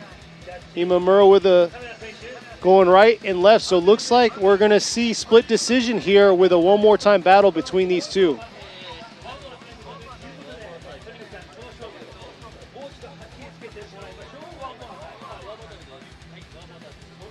So yeah, we're going to see these two cars battle it out again.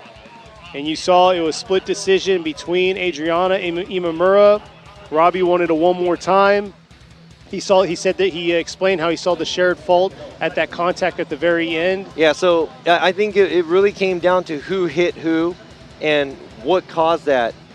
Imamura, he said that, whatever the lead car, they shouldn't be just bulldozering over the lead. And some people may say, hey, it's like, then don't slow down, and we get it. And Sean went with, hey, the lead car didn't get on throttle early as they should be, so they were kind of coasting through outside zone 3 where the chase car was trying to catch up, and boom, there was that contact because he had to come to a halt because the car was already there. So he puts it on the lead car. And I saw it as, we do have a shared fault where the lead car should have been on throttle earlier at the outside zone 1 and outside zone 2 area where there was contact as well. And also, the chase car should be a little more alert as well because, you do have a car in front of you. So just trying to, get on throttle and just drive through anything, you do have to be a little aware as well. So I made it a share fault. So this is really a big split between the 3 judges where, and maybe it's a good thing that it's a one more time because maybe all you think of that as a share fault, or maybe some people may think it's the lead car or the chase car's fault. So, but for now, we're going to see a one more time between these 2 drivers. Man, they're really making it tough for us at top 32. Like, they are not making it easy for us. And you know what? If it's a good battle and it's hard for us to make a choice, I get it. But it's kind of all over the place right now for the top 32. So, we're going to have to see who's going to take the win for the one more time there between Andrew Gray and Yoshitsu Kaneda. And yeah, we're going to go ahead and move on to the next battle. It's going to be Takatoshi Imamaida going against Shuichi Mano. Imamaida in the 5X Navigate S14 going against Mano in the Victor Racing with Chadi Boy style 1 Via. And here they are coming through the chicane right now.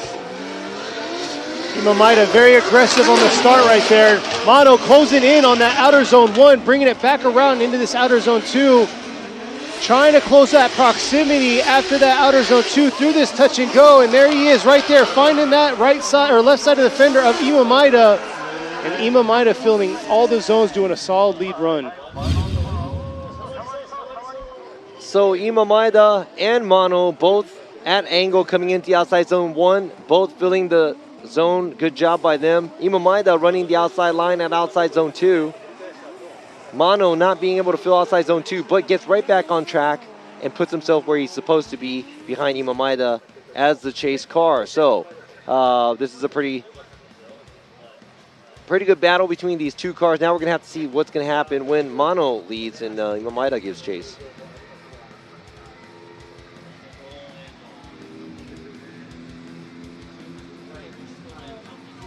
So we'll see here soon. They're rolling back to the line right now. This is the 3rd battle on the right side of the bracket.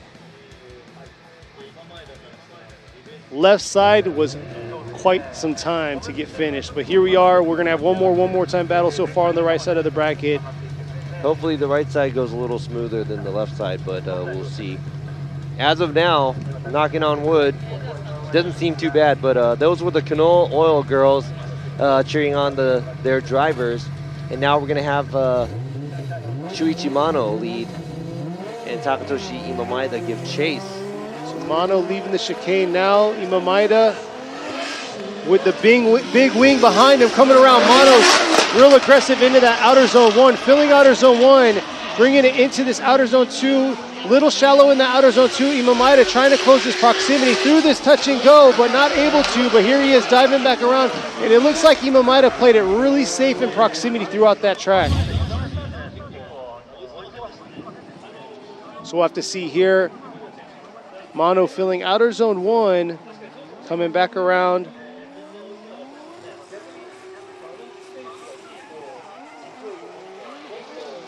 So both leads cars, not that big of a difference. What I see in the chase is not much proximity by Imamaeda. Mano with more proximity, but cheating outside zone 2 overall.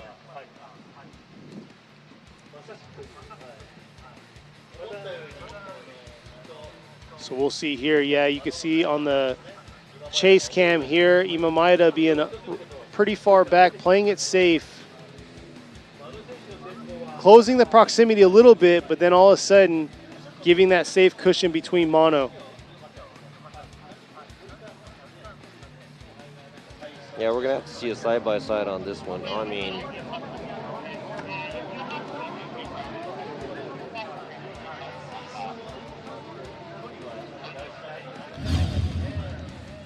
and here you go, the side-by-side view between these two drivers, Imamaeda in the black S14, Mano in the white and blue 1 Via.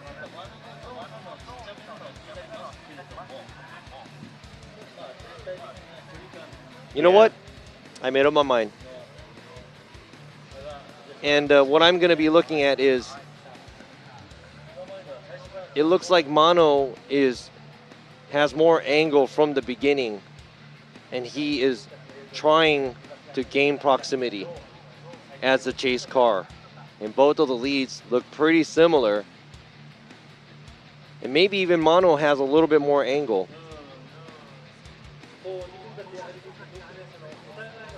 What do you guys think? Looks like a lot of Mano votes going on right now. Some Chadi Boy style. We're going to see what the final call is between all three of these judges here.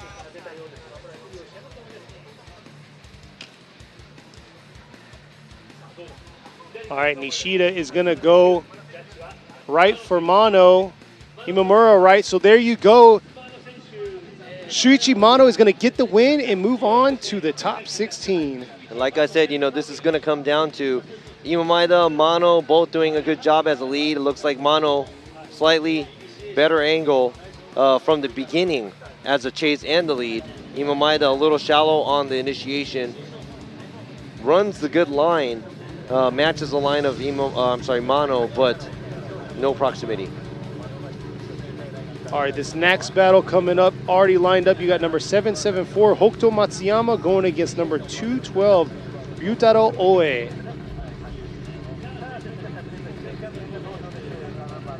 Matsuyama finishing third overall in round 1 of Suzuka Twin Circuit, sitting at 64 points overall. We're going to see how he's going to do here going against Oe, the young driver here, 3-rotor RX-7. There they are, Oe diving in, shallow into that outer zone 1, bringing it back around, trying to match Matsuyama right there, but getting lost in that touch and go, and strong finish by Matsuyama. Yeah, and Matsuyama just walking away from him throughout that track.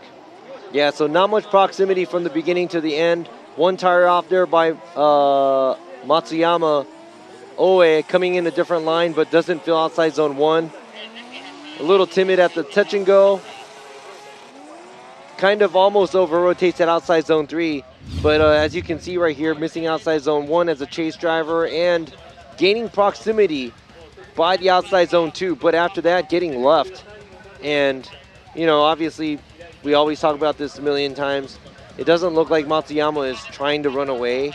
Looks like Oe is just giving him a little bit too much space. And there's not really a tandem there. Maybe got close right here by the outside zone 2, but after that it's yeah, I mean, Matsuyama just pieced out and Oe is found nowhere near. Yeah, Matsuyama making it happen. We're going to see how it's going to go when Oe is going to be in the lead and Matsuyama is going to be in the chase this next run. There you go. There's the flags there. It says Hokuto Matsuyama. The 2 flags on the left and the ones on the right says Hiroya Minowa on both. So we'll see here, Cusco Racing, A90 Supra, and then you got the Awa Tire Drift RX-7 FD3S. So yeah, Matsuyama coming off big, qualified first in round 1 and then finished third overall. So we're going to see how he's going to do here. His chase run, See how close he's going to get that proximity to Oe. And here they are approaching this 3-2-1. And there he is early on, closing that proximity gap to him. Oh, a huge angle there into that outer zone one, over-rotating, and Matsuyama just doing his thing right past him into the touch and go into outer zone 3 here. And yeah, the pressure was on coming into outer zone 2, and Oe just not having enough for it.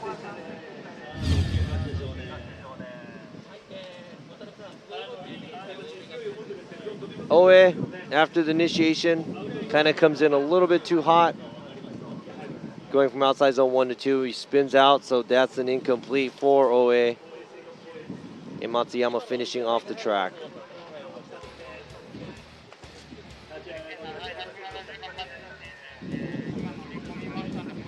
So you can see right there, entering outside zone 2, a spin by Oe.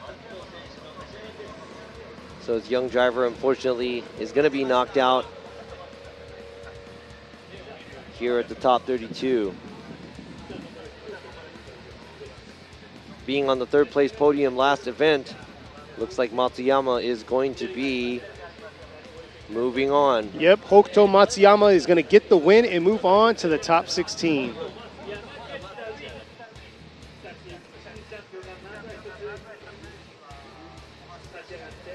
So the Cusco girls look like they're pleased as well. Matsuyama is going to be facing Mano at the top 16. All right, and here we are. We're moving on to our next battle. Lining up right now, you got number 4, Masanori Kohashi, going against Hideo Hideoka.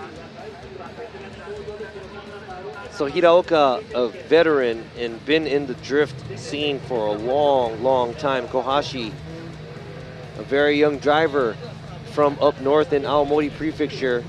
His father owns the racetrack up there too, so. Kohashi been doing a phenomenal job. This is a new A90 Supra for him. Here he is coming around in this outer zone 1, really aggressive. Hideoka in the chase, trying to close that proximity to Kohashi, but Kohashi getting where he needs to be in all the zones, coming in real hot in that outer zone 3, but able to fill that zone. But Hideoka unable to close that proximity to him. Yeah, so 2 tires off in the back. Hideoka, not much proximity here, and Kohashi not running away. He's filling all the zones and the touch and goes that he's supposed to be doing with good amount of angle. So that's a very, very textbook, clean lead run by Kohashi. Right on the outside line there. Also on the edge of the touch and go. And as you can see here, Hideoka not doing a bad job on line, trying to fill the zones as much as possible, but nowhere near the lead car.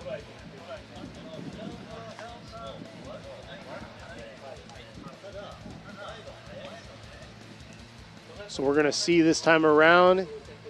And you know what? Kohashi is an expert at chase. So Kohashi's going to be in chase while Hideoka's going to be in the lead. Hideoka moving up from FDJ2, finished 6th overall in that series, coming into the Pro Series this year.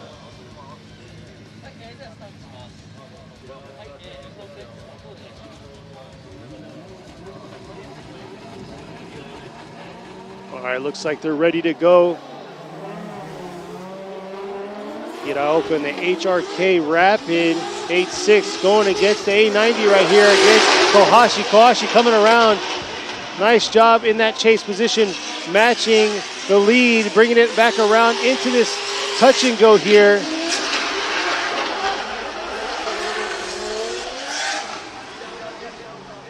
And aggressive as Kohashi usually is, he kind of left a little bit of a gap there between the two, but had a closer proximity than when the tables were turned. Yeah, so Hideoka dips the tire at the outside zone 1, doesn't fill outside zone 2 as much as he should be.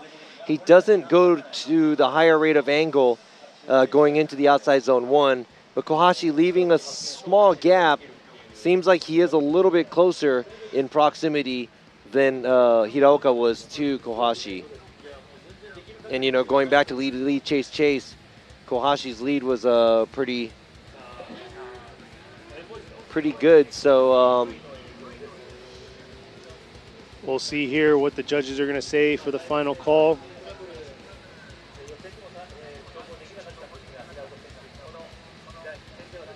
Bringing it back around into this outer zone 3. And yeah, Kohashi just matching every bit of Hiraoka.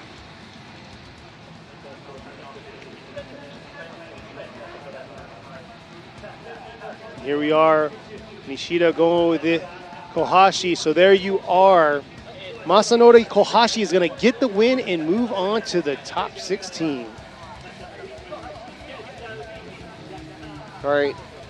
We still don't know who is going to be going against Kanta because we're waiting for the one more time to happen by Andrew Gray and also Kaneda. The second battle on the right bracket is going to be Mano versus Matsuyama. And who is going to be going against Kohashi? Is it going to be Hibino or Tanaka? Both exciting drivers to watch. Tanaka in the JZX 100. I love the color on his car. It's like flat black and gray. The JZX 100 Chaser versus the brand new build. This is the RZ34 Fairlady Z. Just debuted at last event. And I don't think Hibino's been able to drive this car too much. And they said they were having transmission issues, but let's see what's going to happen here. Here he is coming around loud through that outer zone 1. Hibino smoking him out right there through that outer zone 2. Getting right back on it, wow. And man. That's a lot of angle and throttle that Hibino's That's pouring huge on. commitment by him.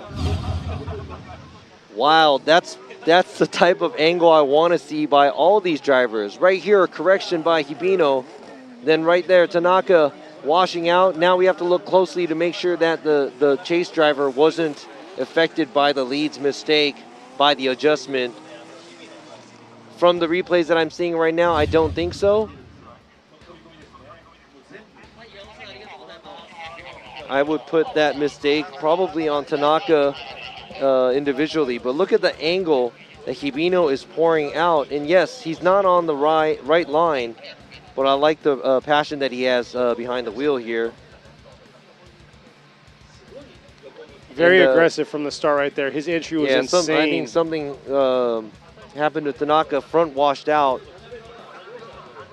and that was it. Maybe he got smoked out.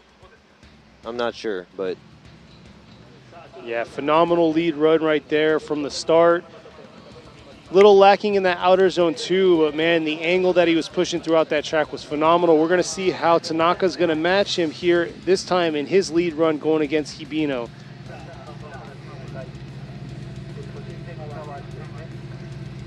So we're going to see Hibino's in the left right there in the Good Ride Motorsports 400Z going against Tanaka in the V-Style Good Ride with Tetsujin, the blacked out JZX 100. Here he is, Tanaka in the lead this time, coming into this 3-2-1, bringing it back around, and right there, Hibino closing that proximity right up against him through that outer zone 2, swinging it back around through the touch and go.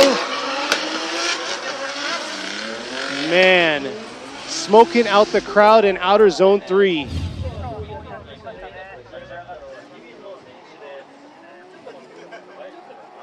so both of the multiple tires off by both of the drivers at the outside zone 1, but it looks like Tanaka laying down a pretty solid lead run, and Hibino being a little wider on the line, but keeping the proximity tight. And this is just going to go back to the huge mistake that Tanaka made. And I know that the judges will be looking into that closely, but you know, each of us have our different minds. So it really depends on what they think about the mistake happening for Tanaka and who's going to be at fault for that. Is it just Tanaka, or is it going to be the lead car?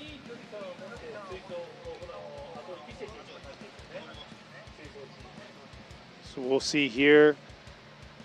There's a side-by-side view.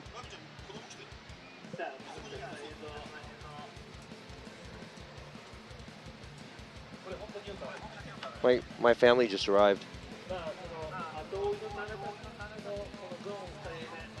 That's a side-by-side view between the two, and here's another replay of that side-by-side view. Man, and the smoke that Hibino was pouring after outer zone 2, bringing it back around through that touch and go. Very aggressive. It's going to hard to be recovered for Tanaka when he was in his chase right here, washing out before outer zone 2.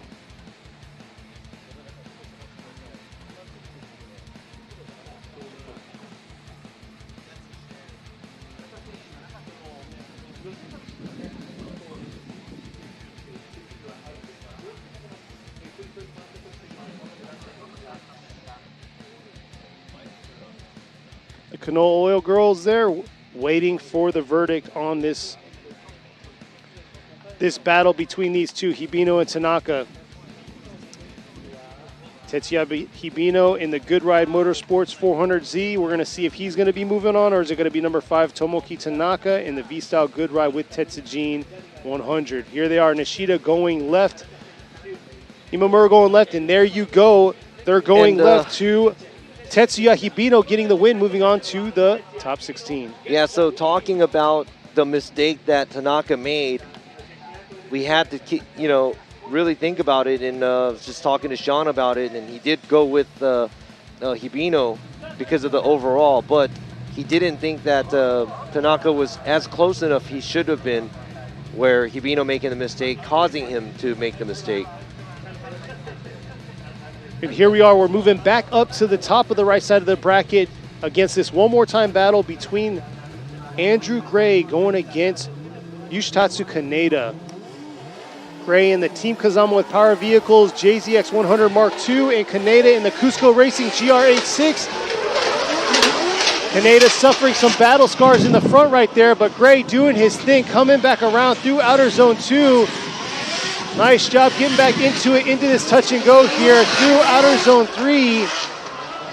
And Kaneda taking a real shallow line there in that outer zone 3, almost making it an inside clip. So going back to the contact we had, and this is what we were talking about, look at how much throttle, and when the lead car is getting back on throttle here at the outside zone 3 area. Nice angle by Andrew Gray as a lead car. Then right here, look at that. A lot of smoke and a lot of throttle going through outside zone 3. That's good speed control, using the angle of the vehicle to slow down outside zone 3. Where there was contact earlier, Kaneda was kind of coasting and not on throttle. And going back to what we were talking about, who's at fault? Obviously, we do want to see both of the cars and the lead cars to drive hard and be on throttle as early as possible. And sometimes they can't, and that's a mistake. But at the same time, you can't just go and hit the car either as the chase car. I know you have to, a lot of these drivers want to be confident behind the lead cars, and if the lead car isn't driving their 100%, the chase car can't drive behind them with confidence. And that's why we always tell the lead car to drive their 100%, because the chase car doesn't want to hold back and lose the lead car when they take off. So exactly. So we're going to see here how Gray's going to adjust himself in the chase position this time. Kaneda in the lead, coming around into this outer zone 1 here. Gray doing his thing, keeping that close proximity all the way through that outer zone 2. Nice job through there. Just surviving through the smoke in this transition into this outer zone 3 here. Gray bringing it back around.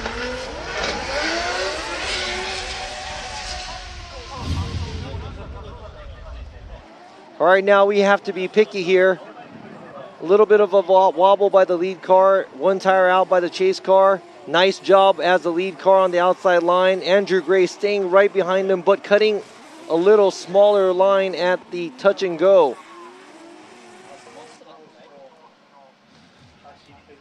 And I think we're going to have to go back to the side-by-side view on this one again, because this one's going to be a close one. Once again by these two drivers. But it looks like Kaneda doing a lot more of a better job. Now that I think about it, it's like, wow, like he can be on throttle through outside zone 3, and earlier there was contact. And makes me think twice now, because he's capable of doing it right here. filling all of that outer zone 3. So here's the side-by-side view between these two drivers.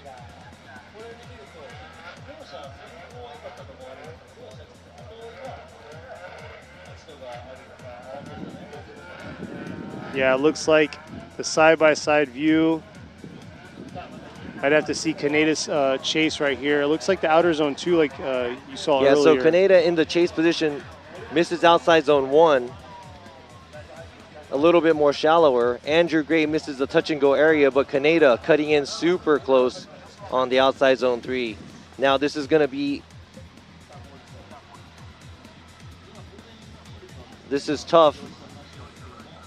A smaller line going to the outside zone 2 by Kaneda, and a very small line at outside zone 3.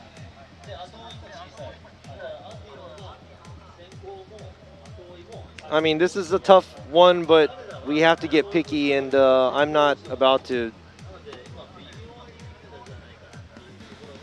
We'll see here the results, the review, the side-by-side. Y'all can see it right there. I see a lot of different answers for it, but looks like we have a final result here for this one more time battle between these two drivers. Nishida is going to go with to the left to the gray one more time, and we have, looks like Andrew Gray is going to get the win, and he's going to move on to the top 16.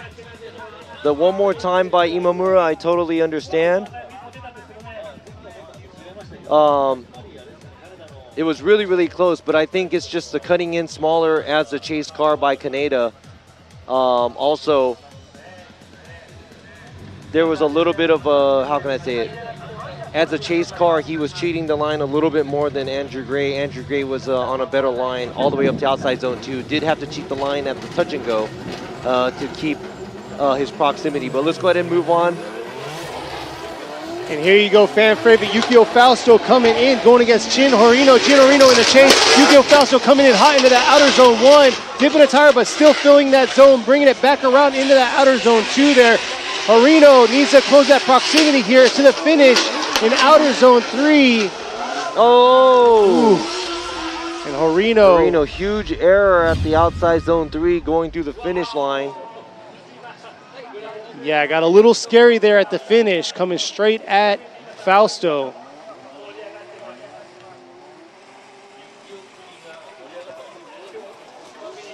And right here, huge grip up straightening right there by Horino. The live stream chat is going crazy right now.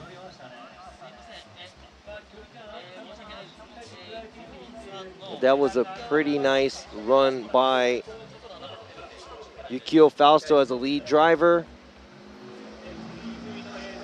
Look at that. A lot of angle, a lot of throttle. Nice flick going to the outside zone 3. This right here, this is Fausto's home track. I mean, he knows this track inside and out, so we expect to see solid runs out of him, but we're going to see how he's going to do in the chase position this time around. Jin Horino is going to be in the lead. Hopefully he's got it figured out. That huge mistake in outer zone 3, that could be very catastrophic with somebody chasing him. And this is the second to last battle of our top 32 here for round 2 of the G-Shock Presents Formula Drift Japan Series. Here we are, Horino in the lead. Looks like we have a pylon touch and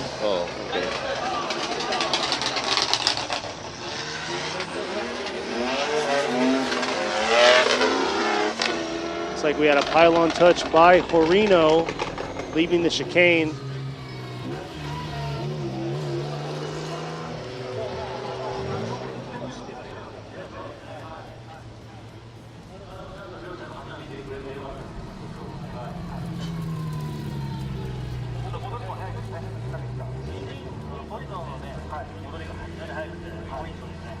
So there you go, Fausto lining back up, ready to go. Fausto in the Side X Japan with Cylon tires and Liberty Walk S15 going against Jin Horino in the Good Ride Motorsports with Top Racing Mew. Reno being in this in Formula Drift Japan series for quite a while now, been in different chassis with different platforms, engines, and now he's in this S14. S14 powered by a VR, swinging it out and around here into outer zone 1. Fausto dialing in. Huge angle by Fausto in that chase position, coming back around into this outer zone 2. Getting caught up a little bit in that smoke trail from Harino, but bringing it back into him into this outer zone 3. Yeah, I mean, even if we did or didn't incomplete that chase run, Harino not filling outside zone 1, not filling outside zone 2 as much as he's supposed to be. Pouring on a lot of angle and a lot of throttle. I really like that. But Yukio Fausto not giving him much room, keeping him within proximity to show dominance here. Here they are coming back around through that touch and go. And look at that, Yukio Fausto diving in on him through the finish into outer zone 3.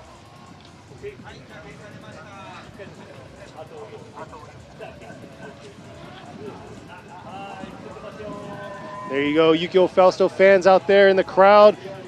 Bleachers are full today. Nishida is going to go left. Imamura is going to go left. So there you are, and Adriana going left. So Yukio Fausto is going to get the win and move on to the top 16. Now we have most of the battles set up for top 16. We have Robampera versus Sobagiri, Kubo versus Murakami, Mad Mike Widet versus Gushi, Matsui versus Minowa. On the right side, we got Kanta versus Gray, Mano versus Matsuyama, Kohashi versus Hibino, and Fausto versus the winner of this last battle of the top 32. And these last two drivers are just pulling up right now. You got number 311, Naoto Suenaga, in the Atlas Tire Drift Team Fukushima 400Z, but it's a 400Z shell. Going against, once again, another Cusco driver coming out, number 770, Yusuke Kusaba in the Cusco Racing GR86. Both drivers. And another driver here in the lead, Suenaga. This is a home course of his, coming out into outer zone 1. But man, Kusaba coming out really aggressive from the start. Look at that. Amazing proximity right there between the two. Coming back around into this outer zone 3 here. I gotta say, early on in the start, Kusaba was right there fighting hard, but the second half, it looks like he had a little bit of a gap getting created through the touch and go in outer zone 3. Yeah, then right here, being a little too off, right there, that small e-brake dab adjustment made by Suenaga kind of threw off the chase driver, but Kusaba doing a good job with proximity here.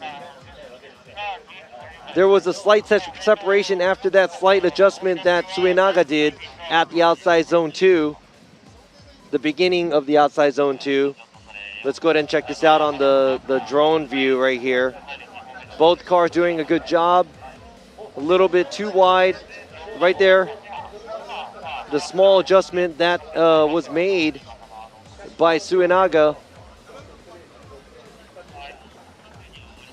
Oh man, Kusaba making it hard for Suenaga today. Suenaga this time is going to be in the chase, while Kusaba is going to be in the lead. So we're going to see how Kusaba is going to do in this lead position, because man, Suenaga is a very aggressive chase driver. And there you go, the Cusco girls and the Team Fukushima girls right there cheering their drivers on. So, is it going to be Kusaba that's going to take this, or is it going to be Suenaga? Or is it going to be one more time? I was just going to say, it could be a so. This could be our last battle for top 32 for round 2 of the G-Shock Presents Formula Drift Japan. And here they are, Kusaba ripping into this outer zone 1 right here. And right there, Suenaga, close proximity into this outer zone 2. Bringing it back around. Nice job by Kusaba in the lead here. Nice job in the touch and go. And man, overall, making it hard for these judges right in the end here. This could be the last run of top 32, but man, the way that these two cars were running, or these two drivers were running. Hey, you know what? Kusaba No mistakes as a lead car. This is beautiful. Suenaga, very close. No mistakes as the chase car.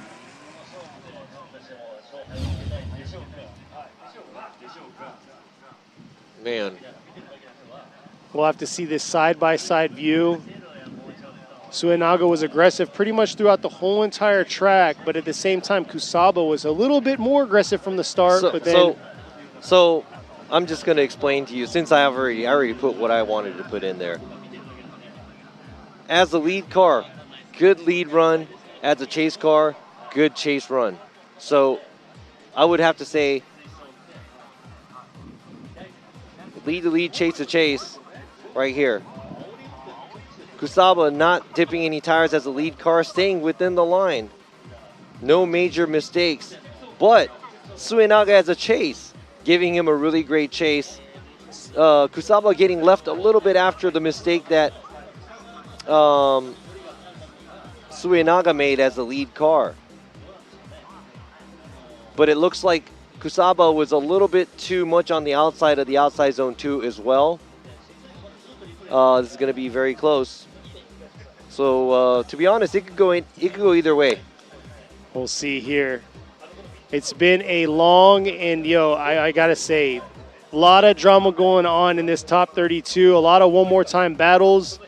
But this is the last battle right here. Is it going to be a one more time? Is it going to be Suenaga or is it going to be Kusaba?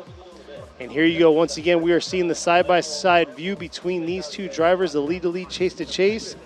What do you guys think? Listen, you know what? I'm just gonna pick what you guys say. I don't think that's how it works. Or, what do you think, Kenny? Oh, you don't want my opinion. Looks like I'm seeing a lot of one more times in the chat. The black car, the white car. Oh, and here we are right here. One more time. One more time. And we are going to see a one more time battle between these two drivers. I understand why Sean went with Kusaba too, because the leader, Suenaga, made the mistake. And given to Kusaba because there was a smaller lead mistake by Suenaga, and the chaser wasn't able to do what he was supposed to due to that mistake. And when Suenaga was leading, he didn't make the mistake where he gave the fair run for Suenaga. And I totally understand that because that did create the gap. That did create the gap for the chase car not being able to stay on top of it. And like I said, it's going to go either way or both ways or whatever, But I felt that if Kusaba was a little bit more on the smaller line at the outside zone 2, because he was kind of going off course, where Suenaga adjusted himself to come back in, that was put on the lead car, and I do agree with what Sean is saying too, but I think it was really close and close enough to do it one more time here. So overall, the chat gets the win. You guys guessed right. One more time. But yeah. Yeah, see, and then the whole thing where a lot of the a lot of people thought, Suenaga got it, or it was a one more time, and not much of you thought it was Kusaba, but, really, really dissecting the run. Kusaba not making, they put the mistake on the lead car, which created the gap for Kusaba not being able to give good chase after outside zone 2. And, the adjustment that Suenaga had to make was a little bit bigger than what we were expecting. But I did see that, and I did take that in consideration too, and it was really close. And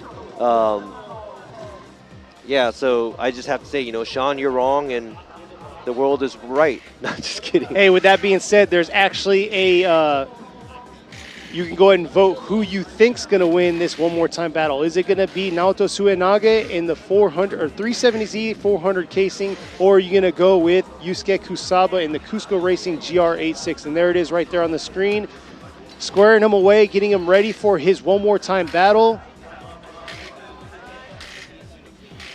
We'll see between these two.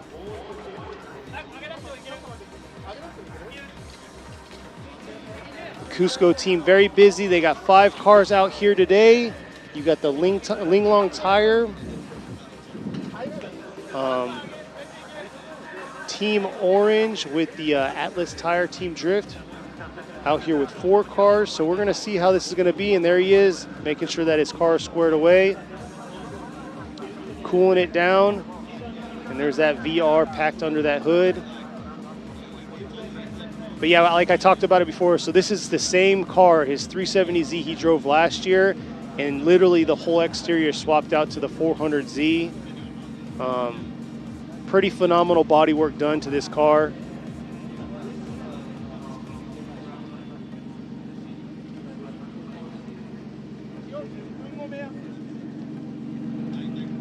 But yeah, we'll have to see what y'all's votes are out there. You can check it out right now. It looks like Kusaba's at 51% push over Suenaga for the overall votes. But we're gonna have to see how the run's gonna go for their one more time battle. So yeah, there's a poll going on right now. Who's gonna win? You can't look at it though, because you know. No, I mean that's not gonna change what I'm not. You know, I'm my own mind, so I'm not gonna actually. But there you are. It looks like they're just cooling his car down. And the pits are right across from one another. So we'll see 50-50 between these two.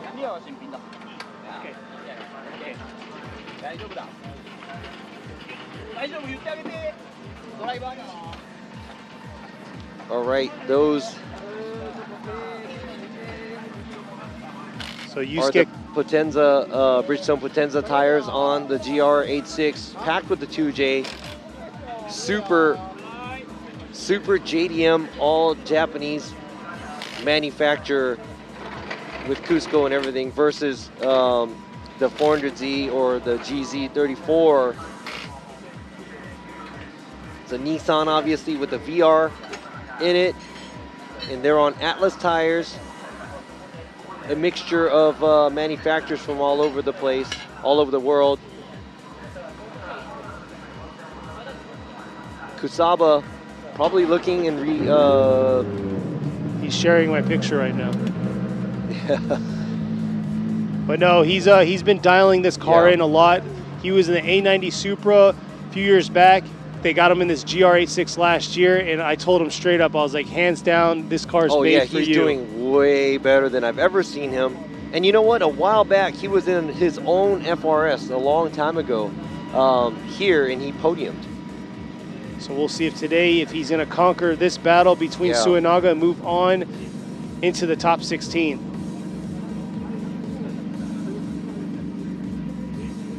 And let's see if Suenaga is also. Oh, they're both. They're both. I don't know. Are they playing the drift game or? I believe they're probably watching the replay of how everything panned out for them. Yes. But they're probably playing the drift game against each other right now on their phones. Yeah, they are playing drift games against each other right now in the car, and I think whoever wins that is going to be the winner. No, really, but yes, with all this technology, this is a good thing to watch your own run. And you know, you can share data all the time, so this is a really good good time in this world where you can better yourself just in between the runs. And I think what they're going to be looking at is, as a lead, Suenaga should be a little bit more solid and not making a mistake. And as a chase, Kusaba try to give it. Not get into the chase mode too much as the chase car, where that was almost like a shared fault of mistakes of both drivers. But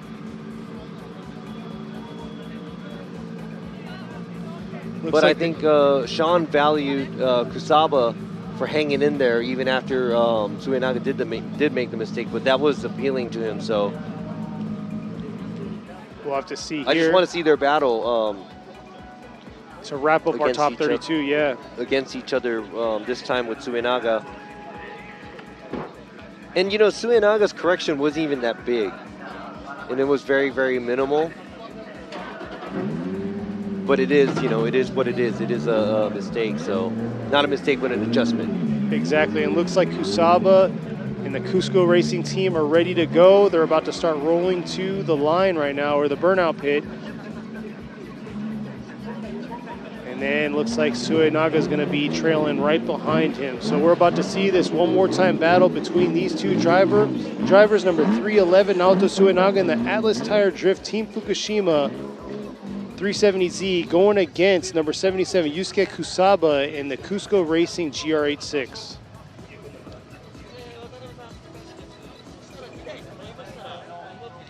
It's the last battle for our top 32 to fill this last spot into our top 16. After this is over, we'll have a short break, and then we're going to roll into the top 16 ceremonies, opening ceremonies. Introduce you to the drivers of the round 2 G-Shock Presents Formula Drift Japan Ebisu Circuit round here. And yeah, so far it's been beautiful weather. It's been a long top 32, but other than being long, I mean, long and dragged out just means it's been very competitive throughout the runs. We're going to see how they're going to do here in the top 16 shortly. Yeah, and we did stumble into the top 32. You know, really don't want to see any of the drivers, you know, saving themselves. You're going to leave, you know, you don't want to make sure that, you want to make sure you finish your plate. You don't want to leave anything on the table because, you know, it might seem like you should, you know, kind of kick back and take it easy, but you know what, it's not that, you know, competition in drifting right now is not that easy. Anybody could take the win right now, and anybody could come and surprise anybody, and there is no for sure in this competition, so you want to make sure that you come out swinging even from top 32, and like these two gentlemen here that we were giving them one more time, because this is actually a good one more time. This is a one more time we'd like to see, because the level of driving is really high, and both the drivers are doing great. So just a small area they can clean up, and we'll see who the winner is going to be after this one more time. And here they are. They're lining up. There's the Cusco girls and the Team Fukushima girls about to cheer on their two drivers. The last run, possibly the last battle here for the top 32. We'll see. It's going to be Naoto Suenaga and Yusuke Kusaba. When I used to drive, this is where I lose, because I use up all my concentration on one run, and every time I won more times, I never won. I always got knocked out. So you have a short attention span? Yes. Nice. Or it's only good for 5 minutes. All right, here we are. Suenaga's leaving the chicane now. Kusaba chasing him down the stretch here into the 3-2-1. Kusaba being very aggressive once again into that outer zone 1. But looks like Kusaba's not finding himself close in proximity through that zone, but coming back into this touch and go here. Suenaga doing his thing, making it happen. You know what? It looks like Kusaba was a little alert, knowing what Suenaga was going to do. And right here, once again, 2 tires off by Suenaga, leading Kusaba offline. Slightly smaller line on the outside zone 2 by Kusaba, but getting right back on track. Same angle, same line as a chase vehicle, going through the touch and go and outside zone 3. That was a very clean chase. Right here, matching everything he can. Just a little bit smaller on the line at the outside zone 2, but right there on the outside zone 3, he catches right back up, gets right back to where he's supposed to be. So yeah, very good mimic by Kusaba on his chase. Man, they're like even everything. This is a really good battle. So we'll see here. Wow, that's like really good mimic in line by Kusaba, going through up into outside zone 2 area.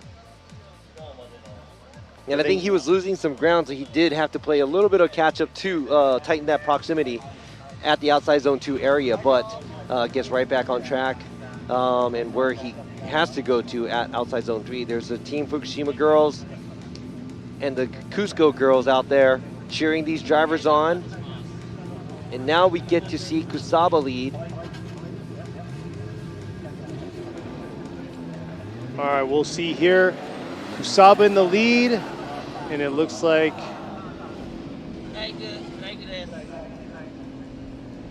you got to jump. But yeah.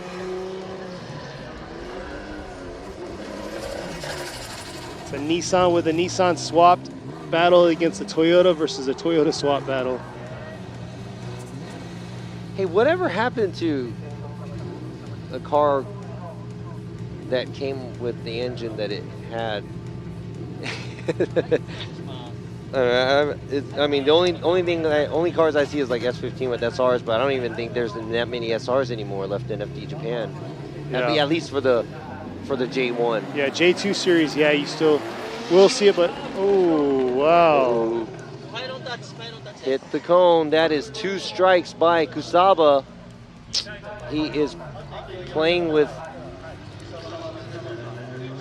fire right now.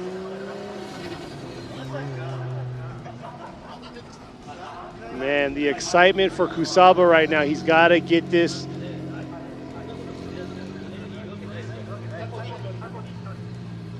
So we'll see.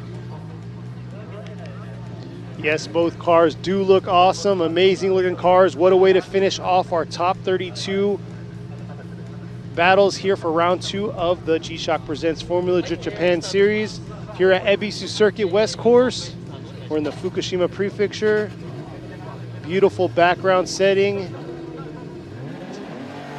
And looks like he's gonna make it through the chicane this time, and we're gonna see this battle right here. Kusaba in the lead, Suenaga in the chase. Suenaga coming in, outer zone 1, diving into Kusaba. Kusaba coming back around into outer zone 2, a little bit shallow from the start, but able to get into that zone, back around through this touch and go. And man, Suenaga really aggressive, dipping 2 tires right there. Oh, Suenaga maybe too aggressive in that outer zone 3. So let's see how it goes right here. Kusaba right on the line on outer zone 1 for sure. Coming back around. Real deep, but man, Suenaga 2 tires right there in outer zone 3. The replay. Suenaga had good proximity all the way through, coming back around, but looks like he was too aggressive here, overshooting that outer zone 3.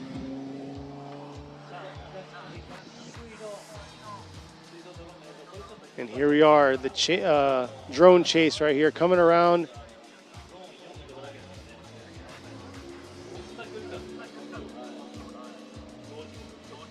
Bringing it back around through the touch and go into this outer zone 3.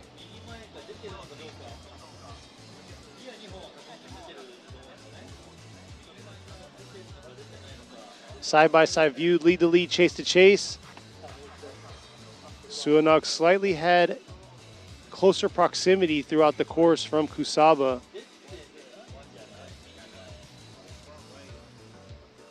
But we'll see here. Judges are checking it out. This could be the last battle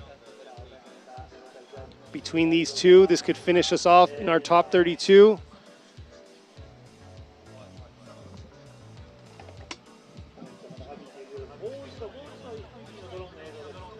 I believe this is the view that they're going to see where Kusaba was positioned for outer zone 3. Here he is coming around this touch and go.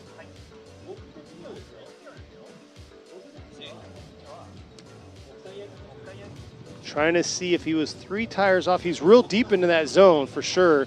Outer zone 3 is actually bumped up. It's not the actual end of the track. It's bumped up a few feet due to the fact that we have spectators here and there's a lot of gravel and rocks. Not trying to kick them up, trying to make it as safe as possible for the spectators, but still be in your face.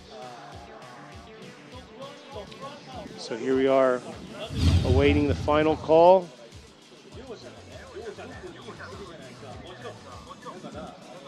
So we'll see.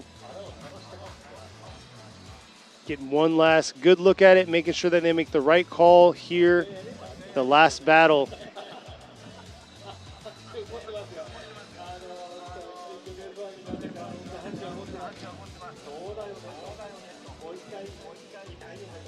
I see a lot of y'all out there saying one more time battle. Cusco. Suenaga, Kusaba, seeing it back and forth right now. So it's definitely going to be a tough call for these judges to make sure that they make the right call. And here we are. All right, oh my God, it's looking at the, I mean, now there's, you know, same now, there's fair share of mistakes. Look at the slow motion here. Suenaga looks like, yeah, looks like he's right on the line. Yeah, very close to getting 3 tires out right there. And it really is up to what each individual judge is going to see and think about it.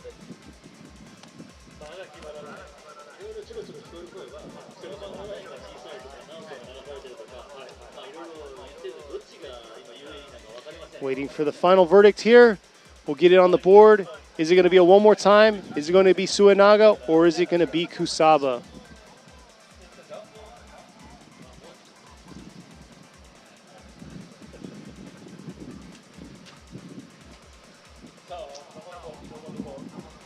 Yeah, I already made the choice. Just waiting on the screen to pop up. I believe. All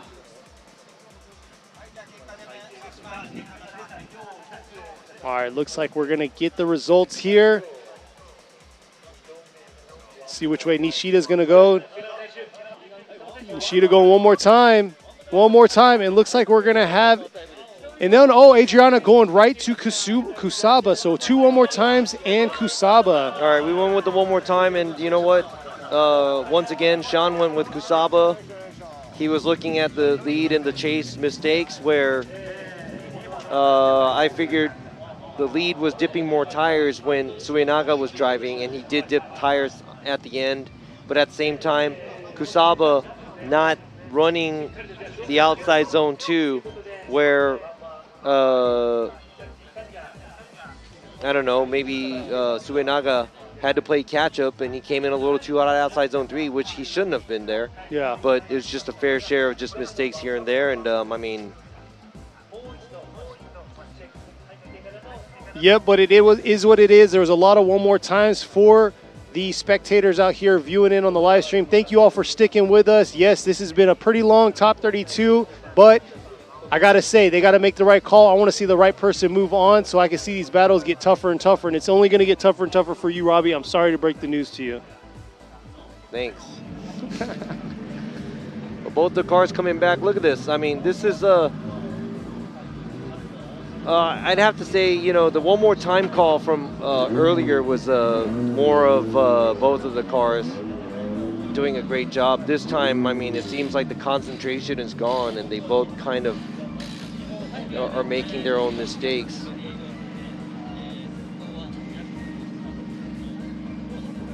So we'll see they're getting their tires swapped out. And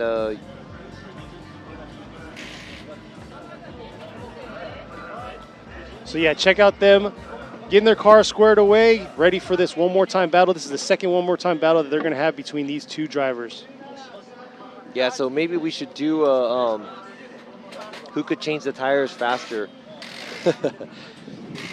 Now, once again, watching the team, I'm pretty sure Kusaba is in his car, watching the replay again, coming up with a game plan.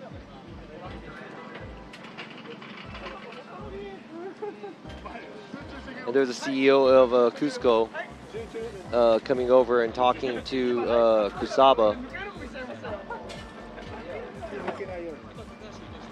And man, the concentration that these drivers have, I mean, think about it, that's 2 runs back to back, and both of the drivers experts at this. And Kusaba, only if he could run slightly wider on the outside zone 2 area. That was what I was feeling when I was watching. And Suenaga, if he could keep the car within the track a little bit.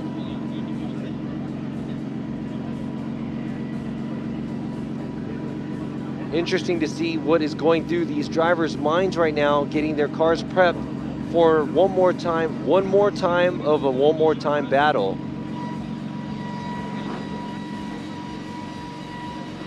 The battle seems really, really even right now by these two experts. One in a Nissan Z34, new Shell Z34 Fairlady Z, and the other in a brand new build from last year. Debuted it last year here in Formula Drift, built by Cusco Racing.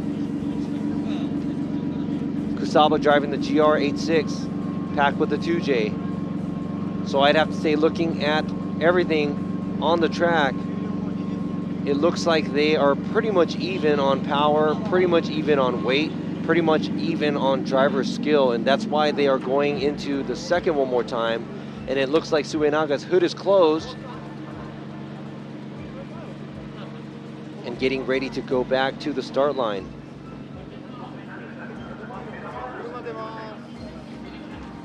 And both of the drivers are facing each other. Their pits are right across from each other.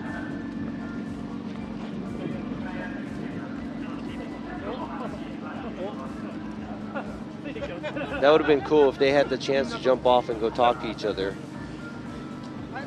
and talk smack to each other. They're probably messaging each other, but hey, are you hungry, Robbie?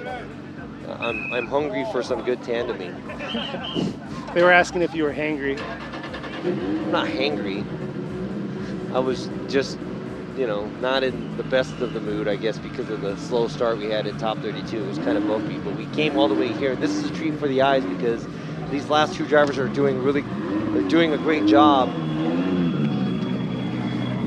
Speaking of eyes, I think it's because you're like squinting the whole time, so it's just like naturally getting to you. Wait, hold up. Didn't you just buy some sunglasses before we left?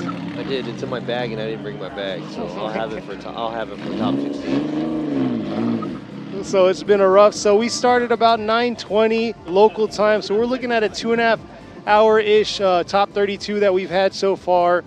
It's been quite the day, I got to say. Beautiful weather out. You can see the wind blowing, clearing the track out for these drivers. And unfortunately, it's just been good driving to the point where good or they've made somewhat of the same mistakes for some of these drivers, making it hard to make the solid decision between these, the battles, creating a lot of one more time battles between these top 32 qualifiers from yesterday. If you didn't tune in yesterday's qualifying, we had both rain conditions and actually pretty decently beautiful, cool and dry conditions. So they got to see both aspects of the track. It was in the wet conditions and in the dry conditions. We had a 2-hour break in between, so it kind of allowed the track to dry up and everything. So probably the best 2-hour break we've had doing that. And yeah, I gotta say, we saw some amazing, insane qualifier runs, both in the wet and the dry. For some reason, it was pretty exciting for some of the wet runs that we saw, but obviously, those of you out there spectating and us seeing it out here, you got to see smoke. It's a smoke show out here. We want to see that for qualifying. So we got to see that on the second half of qualify yesterday. And I got to say thank you all for viewing in all around the world, because right now it's almost noon here. So it's got to be like 2, 3 in the morning, and probably in the U.S. and all around the other world. Just hit me up. Let me know what time it is in the area that you're in. I can shout out and say thank you all for viewing in with us. But looks like they're getting their tires warmed up, and they're going to be coming to the lines here shortly. So we had an issue with this track because a lot of the lines gets erased after all these drivers drive on it. And we did lay down some new paint at top 32. And now we're at the last battle of the top 32. And, you know, you can hardly see the outside line for outside zone 1, outside zone 2. And I know it's hard to see. And it's a big challenge for the drivers. And I totally get it.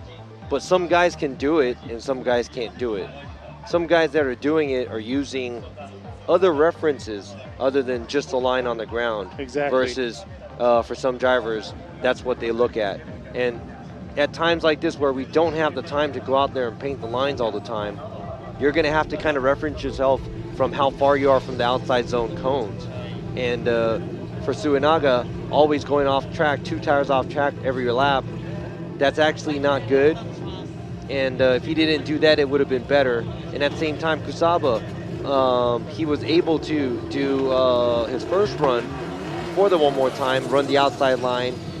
And the second run, outside zone 2, he wasn't able to fill outside zone 2 as well. So, I mean, And you know what? These cone hits too, it's like... It's delaying, delay. So here we are. Hopefully they'll get it off here. Appreciate you tuning in. 10 o'clock in Houston, I heard. 8 o'clock. It's pretty late there. Pacific Standard Time. It's 8 p.m. See y'all at Washington, Michigan, Indonesia. But yeah, here we those are. of you watching, and shout out to Joyce, always keeping everybody in check here on the live stream. And also the FDUSA family. We'll see you guys next weekend for the FDUSA Florida round, Orlando round. We'll be there next week, so don't forget to check that live stream as well. Let's go ahead and finish up our top 32. And here we are. Kusaba is going to be another restart. If they're doing this on purpose, I am going to blow up right now. So, last one more time battle. Kusaba was the second half of that battle. He's in the chase. He had 2 faults in the lead position. Turning back around now, Suenaga now is on his second fault in the lead position. This is the second one more time battle that they're having. So we're gonna see what's going on. But yeah, I see y'all, Indonesia out there, Saudi, Canada, Fort Worth, Dallas, Texas, South Africa, Brazil, Indonesia, Philippines. I see y'all out there. Hey, they're reset. All right, man, there's no excuses now because I never jumped a light and I never hit a cone when I used to drive through the chicane in the GTR, and it's a big car, so there's no excuse of hitting these cones. Let's go and get a clean start now. Here he is coming through the chicane now. Suenaga in the lead. Kusaba in the chase, coming around into this outer zone 1. Nice job filling that zone. Kusaba trying to close his proximity in, but kind of keeping it a little safe right now, bringing it back around into this touch and go. Dialing in here to this outer zone 3. Very solid right there.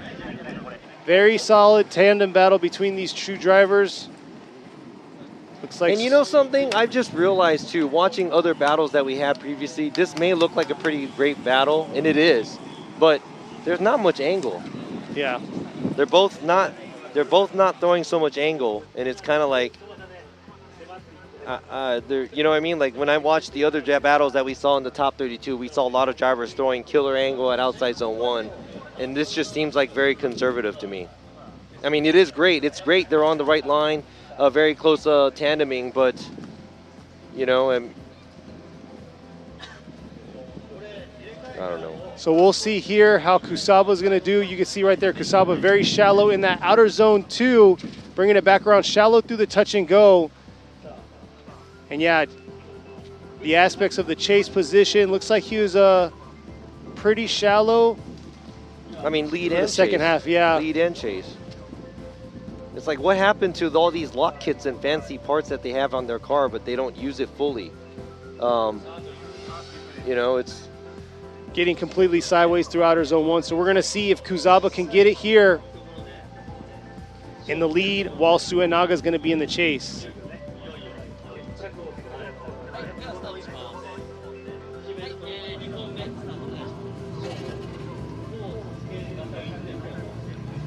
So here we are.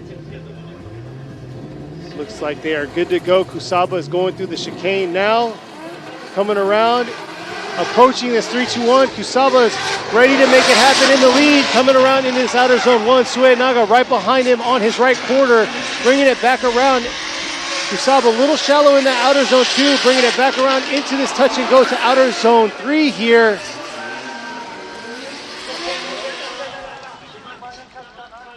A lot of clapping from the fans here. They enjoyed that tandem battle between these two drivers. This is it. This could be the last battle of the top 32. Who is going to make it into the top 16?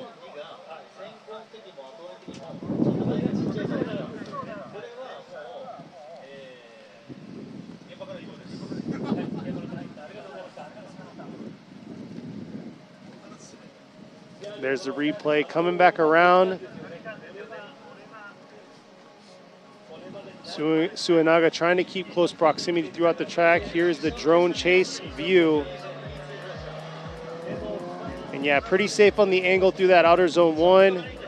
Bringing it back around. Shallow through that outer zone 2. And the touch and go.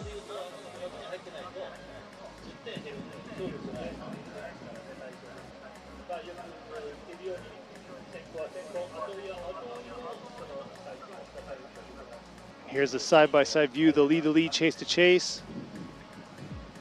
Comparing both drivers in each situation they were in.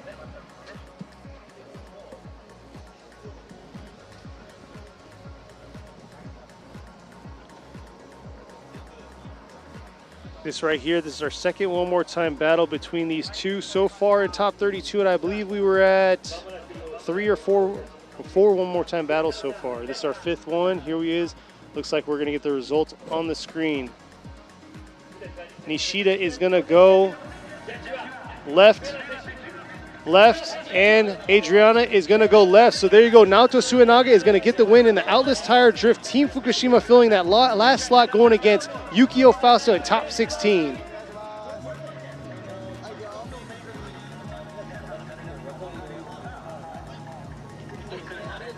So there you go. Unfortunately, the Cusco car is not going to be making it forward. Kusaba's had a pretty good day battling back-to-back. So unfortunately, Suenaga got the upper hand, so he'll be moving on to the top 16.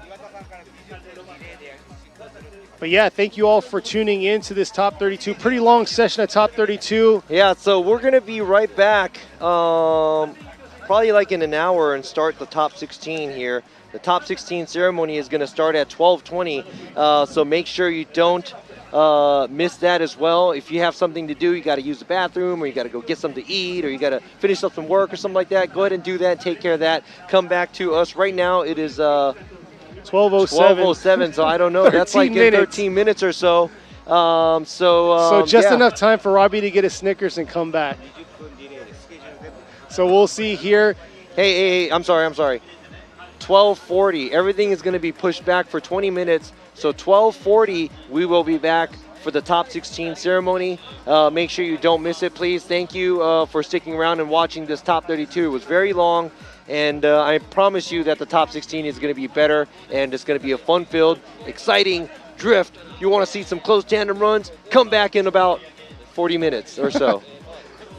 Exactly like he said. See, look, there's the perky Robbie we were waiting for. I'm getting excited because it just ended top 32. Ended, yeah. Exactly. So we're going to go get a quick bite to eat, probably something to drink, get us hyped up a little bit on some energy drink or something, and then we'll be back. So tune in. Thank you all there right there on the screen. 12:40 we'll be back, and then 13:05 we will be doing top 16 battles. So 12:40 is opening ceremonies. Tune in. Appreciate you guys tuning in around the world, and we'll catch you guys later.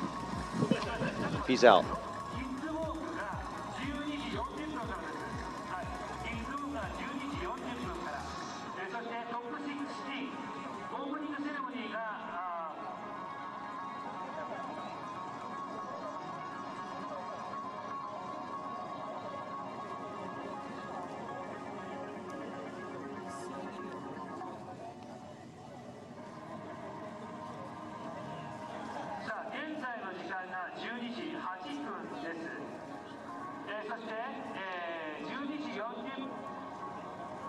Just これ違いますね。はい、これ違いますよ。